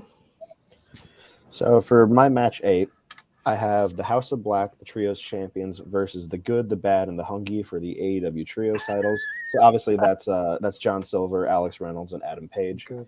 And so this feud is built around Malachi Black in the house wanting Hangman Page to sacrifice his relationship with the Dark Order in order to grow stronger. And you'll see why I say sacrifice in a bit. But throughout this feud, Malachi Black never calls Adam Page Hangman. Rather, he calls him Hanged Man, a reference to the Hangman Tarot card, which is what this feud is going to be based on. See, the Hangman Arcana depicts a man strung up by his right leg hanging upside down. The card's meaning is one of sacrifice, usually in order to move forward. The Hangman suspends himself upside down in order to gain a new perspective. And so Black cuts promos like, Hanged Man, you are suspended in time, not sure what you need to do in order to move forward. Let us help you. And so they try to make Hangman turn on Dark Order to join the House of Black because it's simple, but it has a lot of imagery that I think Malachi Black would do really well with being associated with. And so Hangman and Dark Order are trying to continue to mend their friendship as Hangman has essentially neglected his friends. They were with him when he won the AEW World Championship. They had his back against the Elite. They had his back against Blackpool Combat Club right now. And every opponent that Hangman has faced, they've had him. But when the Dark Order had their first chance at gold against the Elite, Hangman essentially stood idly by. And if you want to look at it as taking the elite side, he kind of did. Dark Order tell Hangman how they feel and say that he just hasn't been the greatest friend to them. And so Black says, I know your soul is not tainted, even though you've been told so. Shout out to Ghost, because I stole those lyrics from Cerise. Nice. Dude, you made like two good references. Real quick before you continue. Shrimp just mentioned that. Is that a Persona? Yep, reference? that is best character EY. There we go. All right, man. Anyways, sorry, continue. And the house wants to take advantage of Hangman's fragile mind to control him. Throughout the match, we see Dark Order and Hangman's offense not really have the chemistry we know they can have. But closer to the end, it starts getting going again. And so in the closing spot, we see John Silver and Alex Reynolds take out both Buddy and Brody. I would love to see Silver lift Brody King. That would be amazing. I know he can. But both of them are taken out by Malachi Black. And as Black is about to finish off Silver, Hangman makes the save. But he sacrifices himself by eating some of Black's offense, putting him on the back foot. And so the Hanged Man did make a sacrifice. It was just his own body for his friendship, not his friendship to grow stronger. So the good, the bad, and the hungry, even though they lose this match, win in the sense that the House of Black did not get what they want to corrupt Hangman. Wow, that's I like that storytelling. That really ties into the occult. I love that reference. Wow, that's I'm speechless, man. That one I was not expecting, actually. That was I like if anything, I was gonna say, if anything, for tease of booking the elite, that's it right there. I've been editing our first episode, and a lot of that in deep storytelling was a glimpse of booking the elite. Mm-hmm. Yeah, and I've wanted to connect the tarot cards to Malachi Black ever since he brought up like the judgment or the justice, whichever one. I think judgment is supposed to be what Buddy Matthews is. And so Hangman, it just works so perfectly. I think you can't not do it. Mm-hmm. Yeah. Okay, Adam? So I actually now have a Ring of Honor title on the card here for All Out. And I actually have Hangman Adam Page versus Claudio for the Ring of Honor world title on this card. I think it continues the story of Hangman Page and Moxley finishing up their Texas Tornado match at Revolution, or Texas Death match at Revolution. But Hangman kind of continues the story along with the Blackpool Combat Club with each member. I think the next one he steps in the ring with is Wheeler Yuta. I think Claudio holds on to that Ring of Honor title for a while, possibly until All In, where he loses it to someone. But I think for this, you could put him in a good match with Hangman Page. And this is another good continuation of the story between the Dark Order and Blackpool Combat Club, especially what we see with Evil Uno, showing that, hey, the Dark Order is not a comedy anymore. We're a serious team. He showed that a little bit in his match with, Moxley last night, willing to bleed for his friends and, basically his friend, Hangman Page. And you saw that with Hangman Page coming out to be like, hey, that's my friend, and everything like that.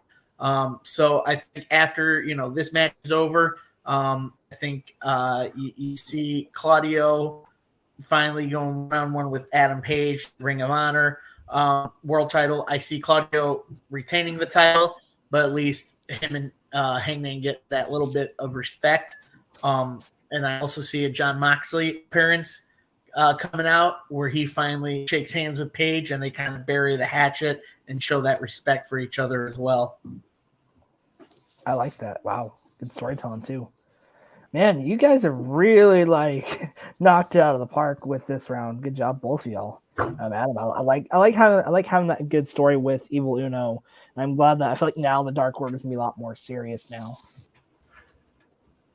Yeah, I know you get a sense of it too. I mean, when you saw with the promo of Evil Uno he did with Moxley before Moxley challenged, Page to the Texas Deathmatch.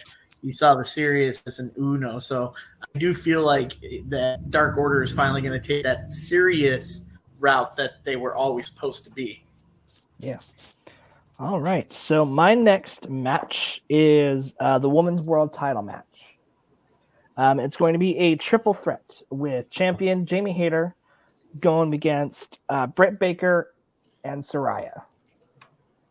So you knew that Britt Baker and Jamie Hayter, eventually something was going to start between the two. You knew there was going to be some turmoil between the two. So Jamie Hayter just goes on a winning tear.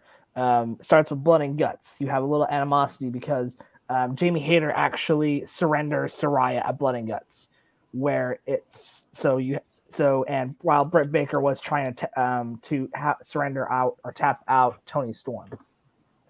So you have that. You have kind of the two kind of split away a little bit. They'll come together a little bit to tag here and there and help each other out with stories. But you kind of have Baker and Hayter kind of go their separate ways, where Hayter just keeps building up her wins. But then you have Britt Baker going against everybody almost in that women's division. You have her beat the Bunny. You have her beat, Penelope. You just have her stack up those wins to where in the rankings you have the two stare down where Baker says, I have my ratings up. I am the number one contender, whether you like it or not. So the two look at each other. They shake hands. They don't try each other yet. And they go into the next week on Dynamite. Next week on Dynamite, Tony Khan comes out saying that, well, right now, unfortunately, we have a tie in the rankings. We have Saraya and Britt Baker both having the same amount of wins and losses. So those two women will go one-on-one in the main event, and the winner will go and face Hayter at All Out. So match, that pre-match is back and forth. It's even. Baker gets Saraya for the lockjaw, but right before Saraya could tap out, time limit draw. Tony Khan later makes an announcement via YouTube saying that due to a time limit draw, it'll be a triple threat match at All Out. So you have the match, okay? Basically, it's every woman for themselves, okay? You have Saraya playing that heel. She powders out. So it's Hayter, Baker, okay? Saraya comes in, puts her up for the page turner. Baker then gets Saraya for the lockjaw. Saraya's about to tap out. Baker comes in, Hayter comes in, breaks it up, and then she does the Haterade to Britt Baker. Okay, and stuns Britt Baker. And then, without a glove, because Hayter is so hard, she goes to Saraya. And she puts on the lockjaw. Saraya taps out to Jamie Hayter with the lockjaw. Britt Baker is pissed. She starts wailing the champion. She starts going after Hayter. Okay, Hayter then gets up and does a backstabber to Baker. Saraya are just laying in the ring while a bloodied Jamie Hayter wipes the blood off with an evil grin, raises the championship, walks back, and that, my friend, is the women's triple threat match for All Out. I like that. I like the visual of the bloodied champion. I think that there's just something about like someone standing tall, covered in blood. Think about like the Becky Lynch photo from it was some time building up to Survivor Series, I think, right? It was like when she had her nose busted open. Yeah. Mm-hmm. Yeah. That's star making stuff, you know. So I feel like that'd be a good visual. And then at Full Gear, then you have the payoff match with Baker and Hayter. So I think that's how you can lead up to it, where you can have that story kind of tell all year round, but it keeps it fresh, and then it just pays off at the end of the year with that big, broader picture for the smart fans. The seeds have been planted. I think that's a good way to go into your next pay-per-view. Oh, did Connor's internet die on him again? I think so. He'll be back, I think. Yeah. All right. Well, while we're waiting for Connor, I'm going to go to P-Dog. Yeah, there we go. Watching P-Dog. What do you guys prefer, women's division or ladies division? I always say women's women's division. I say women's, yeah. Yep. No more of this give diva a chance shit. It's women. It's women's Mhm. wrestling. That's what it is. It's women's wrestling. There's a respect, not the ladies division. Yeah, it almost sounds. Yeah, it doesn't. I feel like women's just more proper as well too. I feel like women just comes off more proper, more serious. Yeah, Stronger. you wouldn't call it the dudes division. The dudes. Yeah. That's actually really yes, funny. men's division is now called the dudes division. The pros division. Bros division, bro. And Matt Riddle will be the champion. No, but Connor, I think it's your turn for 2024. We're on match 9, right? Or Connor, you're gonna do your match 8, right? Yep, and then Okay. Yeah. Making sure that I timed everything, that I did everything. you're good, man. You're good. So my next match is for the AEW Tag Team Championships. I haven't had a title on the line in some time throughout my card. I got the TBS title. I got the tag team titles. I have FTR walking in as tag champions. I think they'll come back before or after all Double or Nothing. I have FTR walking in as champions in a triple threat tag team match. FTR versus Aussie Open versus the Young Bucks, a triple threat tag team match. If anyone has seen the FTR and Aussie Open from New Japan Pro Wrestling, match was an amazing match. Very good match. 5-star match.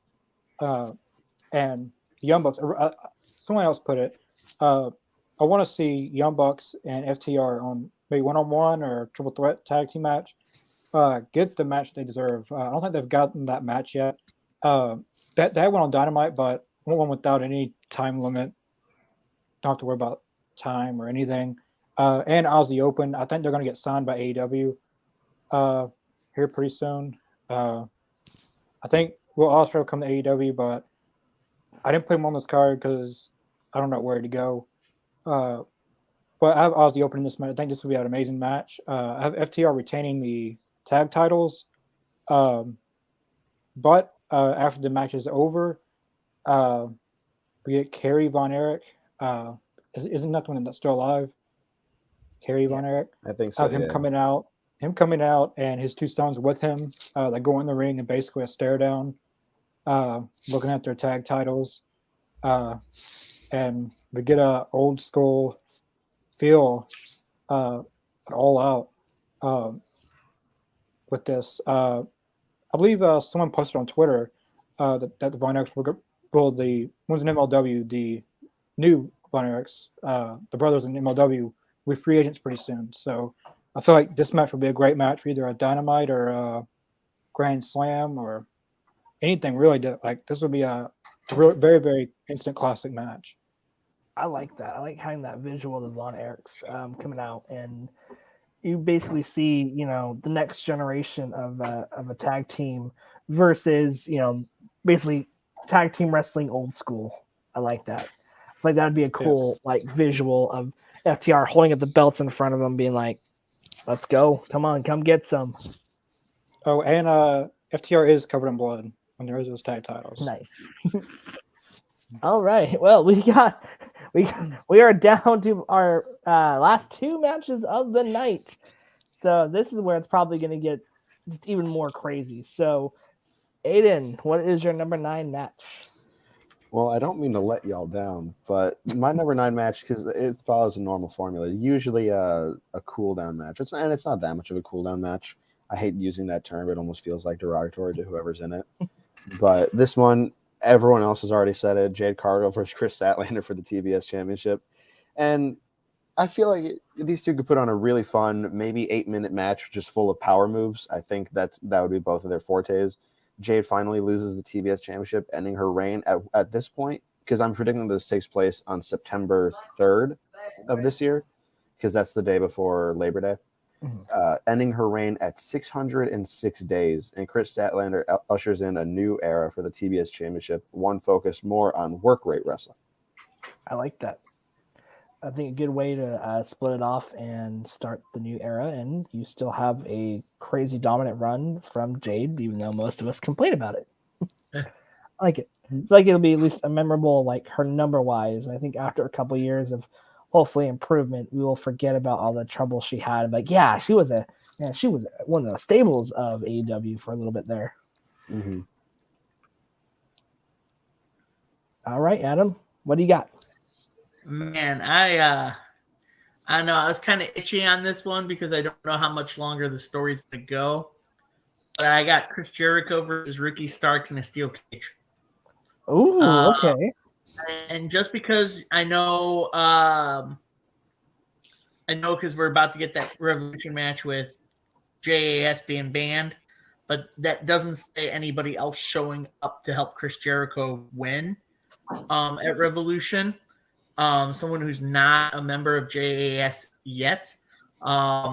For that, I don't know who it would be, but that's what my senses are telling me. But I feel like this would be a good retelling of their rivalry and everything like that, and it'd just be a good payoff match. Everything like that, and finally it could be Ricky Starks finally beating someone who's been in this profession for so long in Chris Jericho, the Ocho, Chris Jericho. And it's also someone like Chris Jericho who's putting younger talent over, like he did with Action Andretti. This would be something to put, Ricky Starks over now. Everything like that to where Ricky Starks and finally win some individual gold before the year's out. I actually see Ricky Starks winning the TNT title at All In after this feud's over with Chris Jericho at All Out. So, yeah, I can see that. I think that's a good way to put Jericho on the card. Like Aiden said, it's a good transition into the main event. So, especially a steel cage match, I feel like that'd be awesome. All right, so mine, we're gonna go to the AEW Championship match. So the world title is on the line here, folks. You see a vignette. You see black and white. You see a skateboard and a baseball bat with two figures scratching the pavement as they walk towards the arena. It pans out, and you see it's MJF and Stokely Hathaway. So they look at like, not this time, Darby. And music hits. Darby comes out on skateboard with Sting in tow, and then MJF's music hits. MJF comes out. He is basically wearing a black scarf, black trunks, and he's got the basically Darby's face paint painted on half his face, just to play some mind games with him. So the match starts, and Darby just boom, cannonballs right into MJF, knocks him into the turnbuckle. Darby just hammers MJF with elbows. Okay, he's hammering, going after that nose and that head, right? So MJF he starts getting bloody right away. Okay, Darby then gets up and does a flip off the top rope and lands right in between Max's legs, hitting his bullocks. Okay, so MJF powders out before Darby can get into the middle of the ring to pin. Darby rolls out. He slingshots Max into the barricade. Okay, Max is in pain. This is the most painful that he's ever felt since his match with Daniel Bryan or Bryan Danielson. Okay, finally Max has Stokely Hathaway get involved, distracts the referee, and Max grabs a chair and whacks Darby right in the head with the hammer with the chair. Darby is busted open. Max is busted open. They're just going at it. Finally, the two get back into the ring. They're rolling around. Darby gets Max up for the stunner, but Max counters, gets him in the salt of the earth, gets him to the ground. Darby taps out for 1, 2, 3. Max then raises his title. He then looks at Sting, and he's like, "Old man, you're next." Sting looks at him, doesn't know what to say. He looks at Darby, gets in the ring with Max. They face off. Okay, MJF looks at Sting. Sting looks at MJF. And then next thing you know, MJF rolls out and heads back, leaving Sting pointing at Max with that baseball bat in hand, setting up your next big championship feud. Hopefully for either Full Gear or what was that special they have in New York with the Grand Slam. Grand Slam. We're setting it for Grand Slam. So I have MJF beating Darby for the world to retain the world championship with a Sting call out. It's good. I like that. This one, yeah. I feel like you need to have Sting have at least one title opportunity before he retires. That's fair. So I would just worry about like a Seth Rollins Sting Night of Champions situation. He doesn't need to take a buckle bomb. No one needs to be doing that move. no buckle bombs. Well, Seth Rollins especially, he doesn't need to be doing it because Brian Cage does that move. He hasn't tore someone's life up. So Seth Rollins does not need to be doing that move to anyone. He hasn't used like it since, has he? I don't think so. And it's not like one person; it's two people. Finn Balor and Sting. All right, Connor, what's your number 9 match? So I'm gonna have to do 2 matches on this one because I had 12 matches on the main card to make even. So my next match is for the trios titles. The House of Black are trios champions walking into this, and the people going against them, who they're going against, is not a team that a lot of people would predict.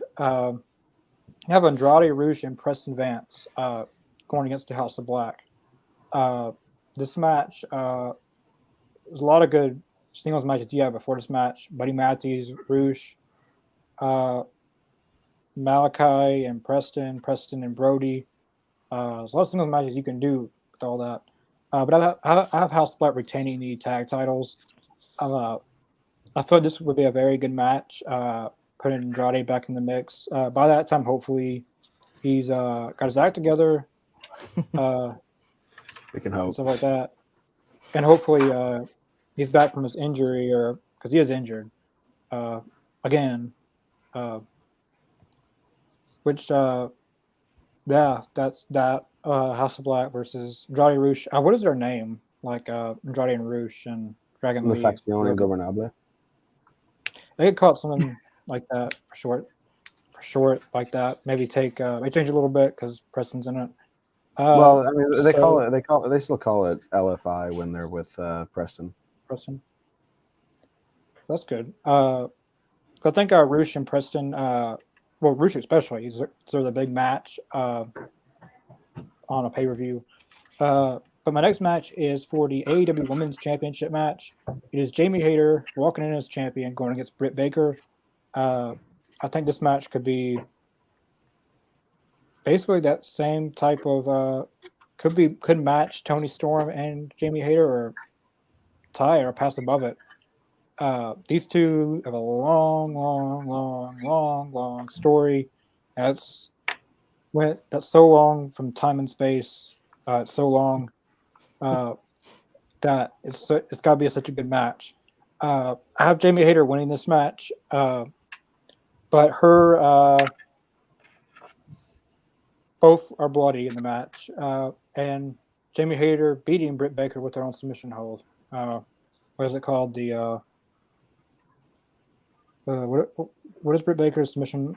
Lockjaw.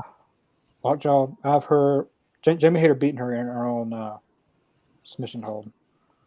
Yeah, I feel like that would be a good way to really either heat up the feud continuing or to finish off the feud, especially with all the payback to Baker. So I think that's a good way to finish it. And you guys remember how the Young Bucks basically let Kenny Omega win? Make Kenny Omega lose at Full Gear. They have this. This could go wrong or bad, but Rebel doing the same thing to Jamie Hayter, like just end her. I'm tired of being called Reva type thing. Yeah, very talented. She's a very talented makeup artist backstage now. Apparently, she used to be really good in the ring. I don't know. I remember seeing people talk about her makeup work. All right. Yeah. So before we get to our main event of our cards, we're going to go to the quick comment section. P-Dog, back to his previous comment about the women's division or ladies division, says, I agree, but his friends say otherwise. which is interesting. Or just closer your friends with. Ethan loves the idea of the Von Erichs and FTR. So I think that was a cool booking on Connor's part as well. P Dog asked just to piss off Connor, what about Marie? She will be on the autograph signing the day before for All Access, and maybe have a squash match where the bunny beats her. So we'll say that she's somewhat on the weekend, but not in the actual show. I think Aiden had her in the casino. Oh, he did have her in the casino. I forgot. Mm-hmm. Sorry, she's a very forgettable talent, unfortunately. And then, is this one of your family members, Connor? Yeah, that's Cody. Yeah. Hello, Cody. Thanks for watching. I don't know what he's saying. I don't know if this is like an inside joke, but Ford cylinder is the Ford, or Ford cylinder the. I don't know what that means. Found on road dead. I don't know what that's supposed to reference into, or. Ford cylinder the Ford. That's what it's referencing. Well, thanks, Cody, for watching, and thanks for supporting, Connor, and I love that. Because my little brother, I've asked him, he doesn't want to watch. Is that a themed match, like Cinnamon Toast Crunch match, but the Ford cylinder, Ford cylinder and the car match? And people actually. Like, I think WWE would literally book a Mickey Mouse Clubhouse match. WWE would do it. Yeah, probably. Really. A Mickey Mouse Clubhouse match, making it into a big bouncy house. And it'd be The Fiend versus, I don't know. Goofy, you get a steel chair. Hey, Michael Cole. Look how much fun they're having. Oh, it's a slobber knocker. Mickey on commentary would be generational. Right? That would be amazing. All right, everybody. So say it with me now, all in unison.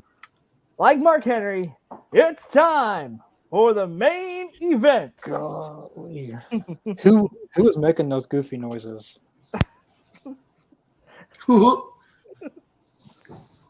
He was doing goofy. I was doing it.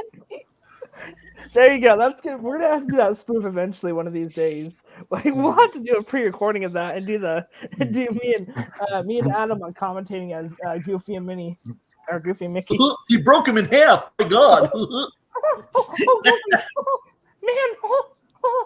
It's a slumber knocker. Oh my God. Oh my God. Poor Fiend. He was such that doesn't sound right anymore. That doesn't sound appropriate anymore. It was not appropriate. Get your mind out of the gutter. Okay, guys, it's time for our main events of the card. Now, like I said, we have not seen any of each other's matches, okay? So these main events are probably going to be crazy brainchilds of the craziest people on the All Elite Zone podcast when it comes to booking. So, Aiden, let's go. I'm actually predicting that at least one of y'all is also going to have this as the main event.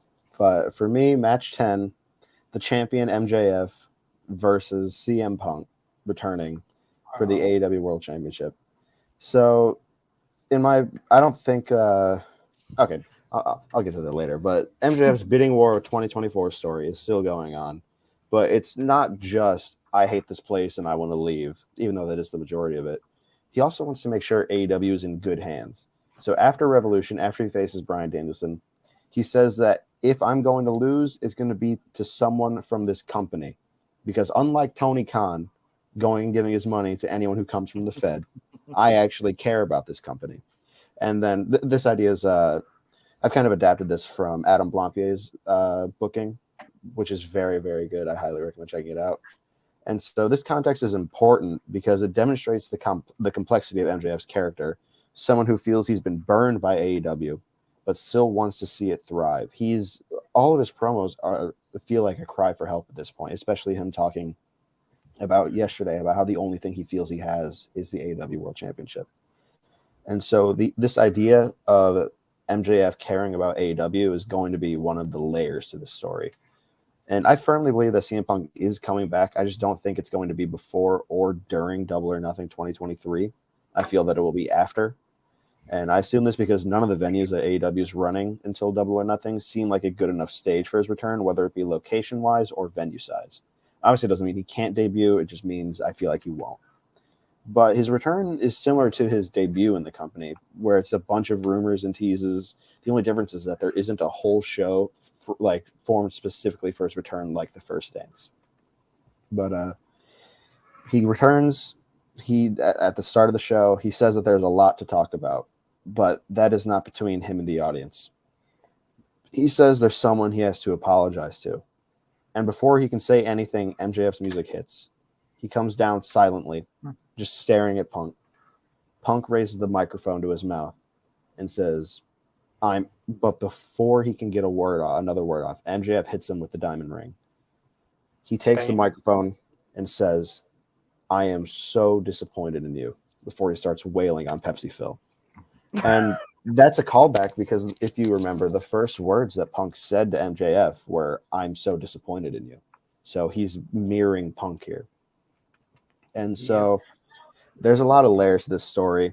You could have Punk telling MJF that he's proud of him now, saying, I'm so proud of you, if you want to again go off of that. And MJF says that Punk doesn't get to be proud. He had no hand in MJF's success. He succeeded despite Punk. And Punk responds, that's why he's so proud. He made it even without him.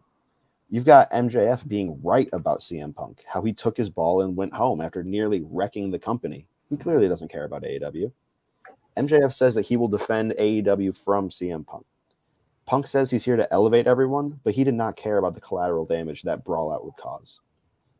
CM Punk walked out on MJF again. When MJF needed him the most to immortalize his reign, CM Punk disappeared again. All Out 2022 was supposed to be my night from front to back, and you took it away from me. That's what MJF says. He's so desperate to get his hands on Punk here, and he just agrees to do whatever is required to fight Punk. He faces FTR. He faces you could even do a 10 lashings if you want. I think that would be a really good segment. He's just determined not to live in CM Punk's shadow anymore. Punk says that MJF doesn't deserve to face CM Punk, that MJF is just a whiny rich kid whose biggest problem with the company was that he wasn't getting paid enough. He says that MJF doesn't care about AEW. He almost walked out on Double or Nothing and overshadowed Wardlow. MJF is shocked by that. What about Punk overshadowing MJF at Brawlout? MJF tells Punk that he has become Cena, and he is going to take what means the most to him, which is the fans. And that's kind of what I was going for when I said that Punk says that he's just a whiny rich kid. How it's a really shallow, corporately kind of created thing. That's what Cena was in that feud, whereas Punk in the Cena feud was so much more of a meta character with more real life around him. That's what MJF is here. So despite Punk's best efforts, MJF retains the AEW World Championship. I like that. That's has good story going into the pay-per-view. I guessed it was going to be something with CM Punk, but man, that story sent chills. It was so personal between the two, and then bringing in the Cena reference, saying how both overshadowed. One overshadowed Wardlow, the other one overshadowed, MJF's return. I feel like that's a good way to, especially a blood feud. I feel like it's a good way to lead into, a one match and then or another, maybe two down the road after that, and continue that story. Like Connor was saying, it's one of those stories that you could pretty much tell for a couple pay-per-view cycles or almost a whole year. Mm-hmm. Yeah, this is a feud that man, I wish Jim Ross could really hate MJF in this. I hate both of them in fact, because this reminds me of how much Jim Ross hated Triple H. Oh my God, if you go back and watch the stuff, he hated him. And his legendary voice over this, just one more time before he retires, this one feud. This feud can make you cry, can make you get mad, can make you get sad. That's what Jim Ross is there. That can bring those emotions even better. But Well, that pretty much confirms my main event. So That's okay. You'll have right. I felt like I was kind of cooking when I had the MJF telling Punk that he's so disappointed in him. I thought that was Yeah. kind of I kind of like clean. that touch. I really Yeah, do. it's a good touch. Like Yeah. I said, man, I was given chills. Aiden, your pay-per-view card, man, was fully stacked. Good start to end. Very good details. Like I said, like I'm gonna plug this real quick before we go into Adam's his main event. But check out Booking the Elite. Episode one's almost finished up. Connor's been putting a lot of work into it. Aiden and Connor have both done a great job from what I've heard about it. So make sure you guys check out our YouTube channel because that is coming very soon. If you liked how this was going, the show will be particularly all Booking Elite, whether it be pay-per-views, shows, feuds. Like these two have really killed it with the first episode. So I'm excited for them to share that with you. Aiden, thank you, man. Good job tonight. I hope your mouth feels better. So thanks for sticking it up, and great way to end your pay-per-view. I give it a solid 10 out of 10. Thank you. All right, Adam, your main event. All right. Well, my main event involves 3 people. It is for the AEW World Championship. And it's involving MJF and 2 men he's very familiar with, Darby Allin and CM Punk, who are also familiar with each other. I booked this based on Darby Allin finally climbing that ladder of earning, MJF's right to face him. He goes through some battles, whether it be through Stokely's men of the firm, to even winning a battle royal for number 1 contendership for the pay-per-view. But yes, you also get CM Punk return, whether it be at Double or Nothing, or on Dynamite. You get CM Punk Pixie Man back, saying he's not done with MJF yet. Obviously, you saw CM Punk earlier in the night with my card with FTR on the stage, watching the Elite, staring him down. In this main event, you've got MJF, Darby Allin, CM Punk all staring at each other. Darby Allin and CM Punk stare at each other and then look at MJF, and MJF runs out of the ring away from them. But they cut him off and start beating him down in the ring. And then you finally have a rematch one-on-one of Darby Allin and CM Punk. Because if you remember, Darby was CM Punk's first opponent back when he came. You get this big fight in the ring where MJF tries to come in, and then either Darby Allin or CM Punk take him out. But then MJF takes out CM Punk, so he beats up Darby Allin a little bit. Darby Allin gets beat up, and then just as you think MJF's about to beat Darby, CM Punk comes in, starts beating up MJF, and just when CM Punk is about to beat MJF, considering it's a triple threat match, we're going to go with the whole there's no rules, so no DQ and everything like that. The Bucks come in and distract CM Punk. And when CM Punk is distracted, Kenny Omega comes out of nowhere and hits him with the V-trigger out of the ring. This allows Darby Allin to get back in the ring to kind of fight a little bit until MJF beats him with the diamond ring and pins him 1, 2, 3. This also leads to FTR coming out, helping CM Punk and kind of keep them and the Bucks and Omega up to the ramp. And that kind of where he ends the pay-per-view with MJF holding the title high up in the ring, staring down CM Punk, and CM Punk looking back between the Elite and MJF. It kind of also gives you that whole, all right, well, this is the story you're going to lead FTR and Punk against the Elite, but also you give MJF that heel win with some help and everything like that. So that's my main event for All Out. Wow, I feel like you have CM Punk's next opportunity to go up against MJF. He has to go through the Elite first. Yes. I liked having that no DQ ideology in there. I like the near fall. Great way to end your pay-per-view. I give it a 10 out of 10, Adam. Great job tonight. You did really good with progressing your stories. The battle royale was awesome. Good way to get people on the card. So yeah, I give it a 10 out of 10. Good job, Adam. Thank you. I enjoyed it. All right. So the crowd, there's buzz. There's buzz in the crowd. You hear and see the cage lowering the dun dun dun dun dun dun dun dun dun dun dun as the cage surrounds the ring. Justin Robert opens the door, almost shaking. He steps inside. Ladies and gentlemen, it's time for your main event. Then you have FTR's music hit. FTR makes their way to the ring. Then you hear, "Do I have your attention now?" You hear that. There's static. Lights go down. You see the red of CM Punk's fist logo pop up on the screen. CM Punk makes his entrance with that great Cult of Personality song as CM Punk makes his way to the ring.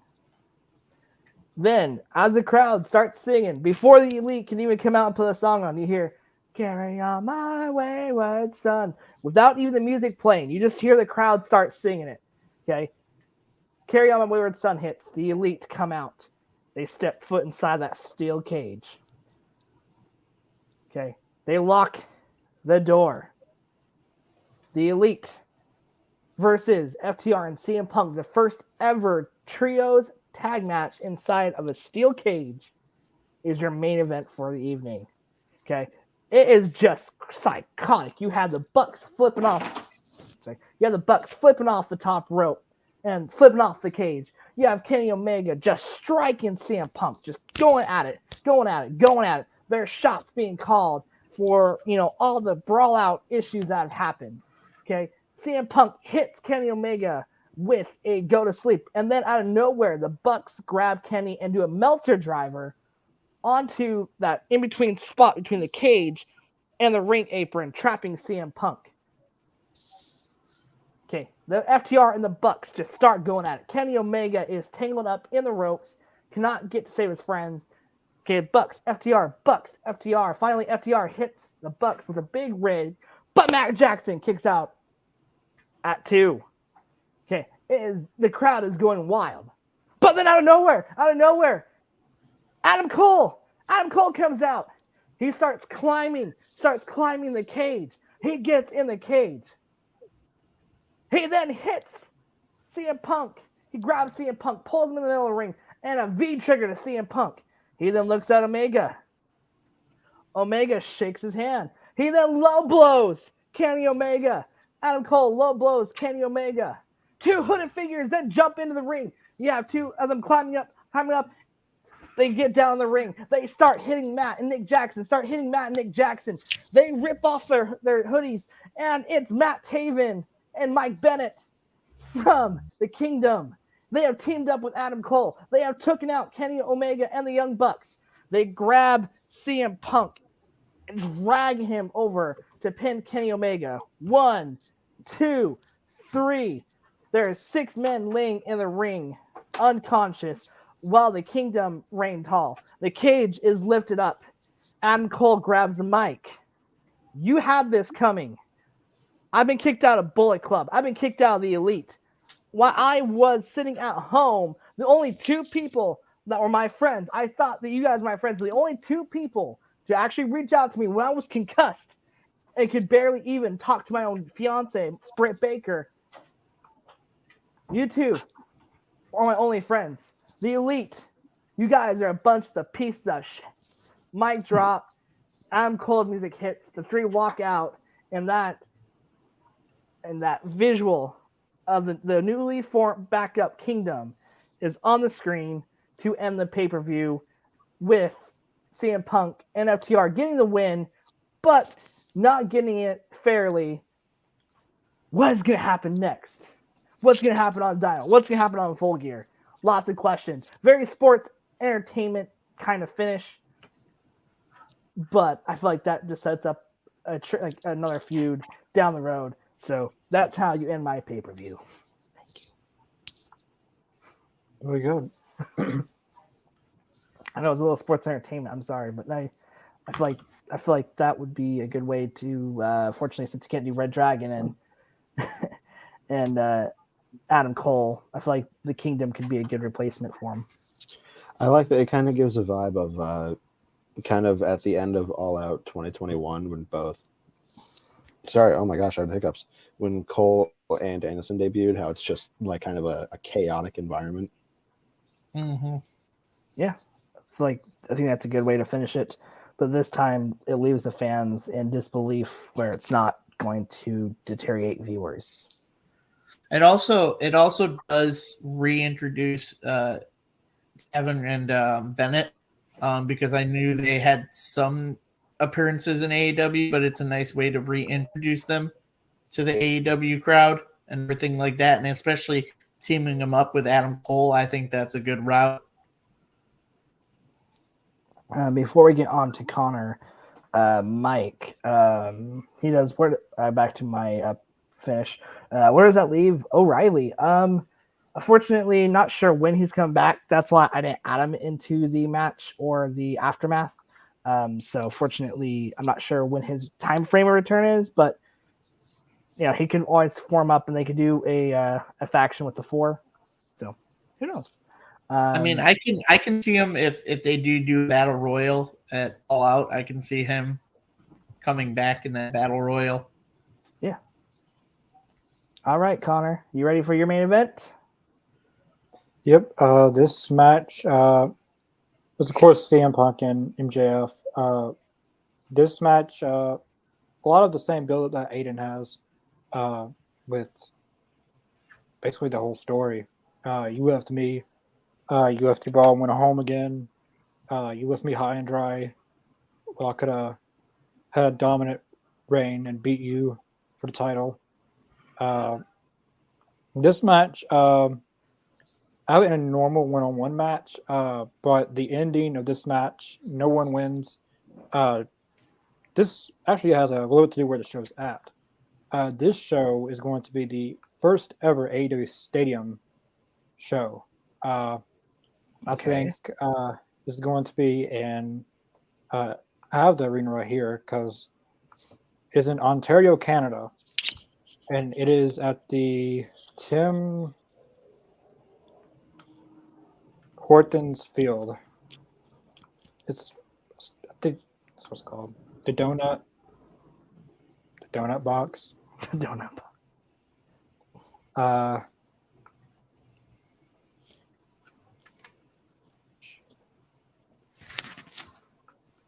I had a picture pull up.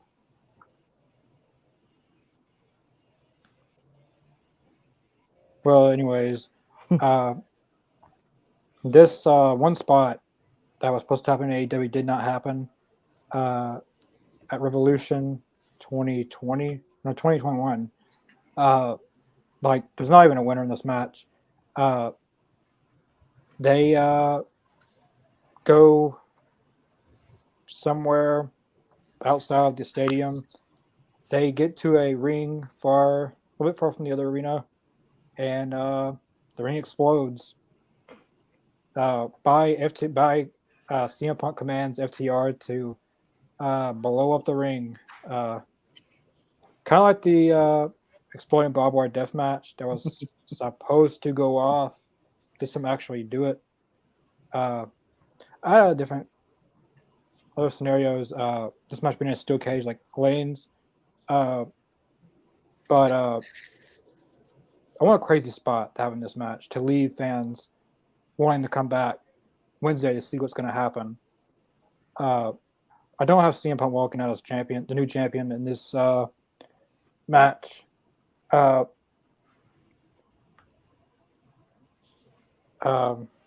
leaning towards more like a explode the ring. Yeah, I think Canada deserves an AEW pay-per-view. The Toronto Raptors arena is a very good arena. I believe they could have a big collaboration with the Toronto Raptors for like the Rampage before All Out. Yeah, there's a lot of scenarios you can go with that. CM Punk and MJF. I like it, man. I like that crazy finish that could lead into a death match the right way. Great battle royale, great pay per view all around. 10 out of 10 as well. I feel like each one of those matches could happen. A couple good rematches in there, and yeah, I like it, man. Good job, 10 out of 10. All right, well, that is going to do it for our Talking Elite this week. I know this was a long episode. This is our longest Talking Elite episode, just under 2 hours and 20 minutes. So thank you guys so much for coming on and sharing your cards. That was a lot of fun. And don't forget, check out our socials because we will be posting our first Booking Elite with Connor and Aiden. So I cannot wait personally to watch it as well. Also, don't forget to hit subscribe down below, hit that bell. We have some cool shows coming up, especially with Ring of Honor officially, becoming on a streaming service and actually start televised tapings. So we'll be doing that for as well as doing a watch along for that. We also will be, of course, doing Talking Elite next week as well. Next week we will be going through the Revolution card and picking who we think will be walking out victorious and maybe predicting a couple matches depending how it sits, because right now I feel like there's still some stuff up in the air of potential matches for the show. So we will go through the card the best we can if there's not all the matches announced already as time of recording. And then following the following week, Aiden has been working so hard on a Jeopardy wrestling game for us to play. So we'll be doing a wrestling Jeopardy. So come on out, test your Jeopardy skills against the All Elite Masters here. So we have that coming up. Don't forget, we have our watch along stream tomorrow night for AEW Rampage, baby. It will be at 9 Central, normal time this week, unlike last week with it being 6 Central out of nowhere. Dang NBA. So we'll be doing our Rampage watch along tomorrow. And of course, we'll be back next Wednesday for AEW Dynamite. Go follow us on Twitter. We post polls, we post different things on there all the time. Also keeps you up to date on some of our guests coming up when we have our interviews. You also see new show announcements, new videos uploaded, of course. Make sure you check out Spotify and Podbean. We upload all of our shows on there that are not YouTube exclusives. So go check that out as well. Follow us on Twitch. And don't forget to watch us next week as we break down the card. Connor, Adam, Aiden, you guys killed it tonight. Good job on your booking. I have that picture. I want to show the arena. Oh, show the arena before you set it off. This is the arena, 24,000 seat arena. Like the Titantron thingy. Going to a pretty cool stage, I think. Yeah, be unique for sure. All right. Well, that's going to do it for the All Elite Zone Talking Elite tonight. Thank you guys again for joining us. Leave a comment down below on what you would book for All Out and tell us what match you liked from our crazy minds. So take care, guys, and we will see you guys next week. See you later.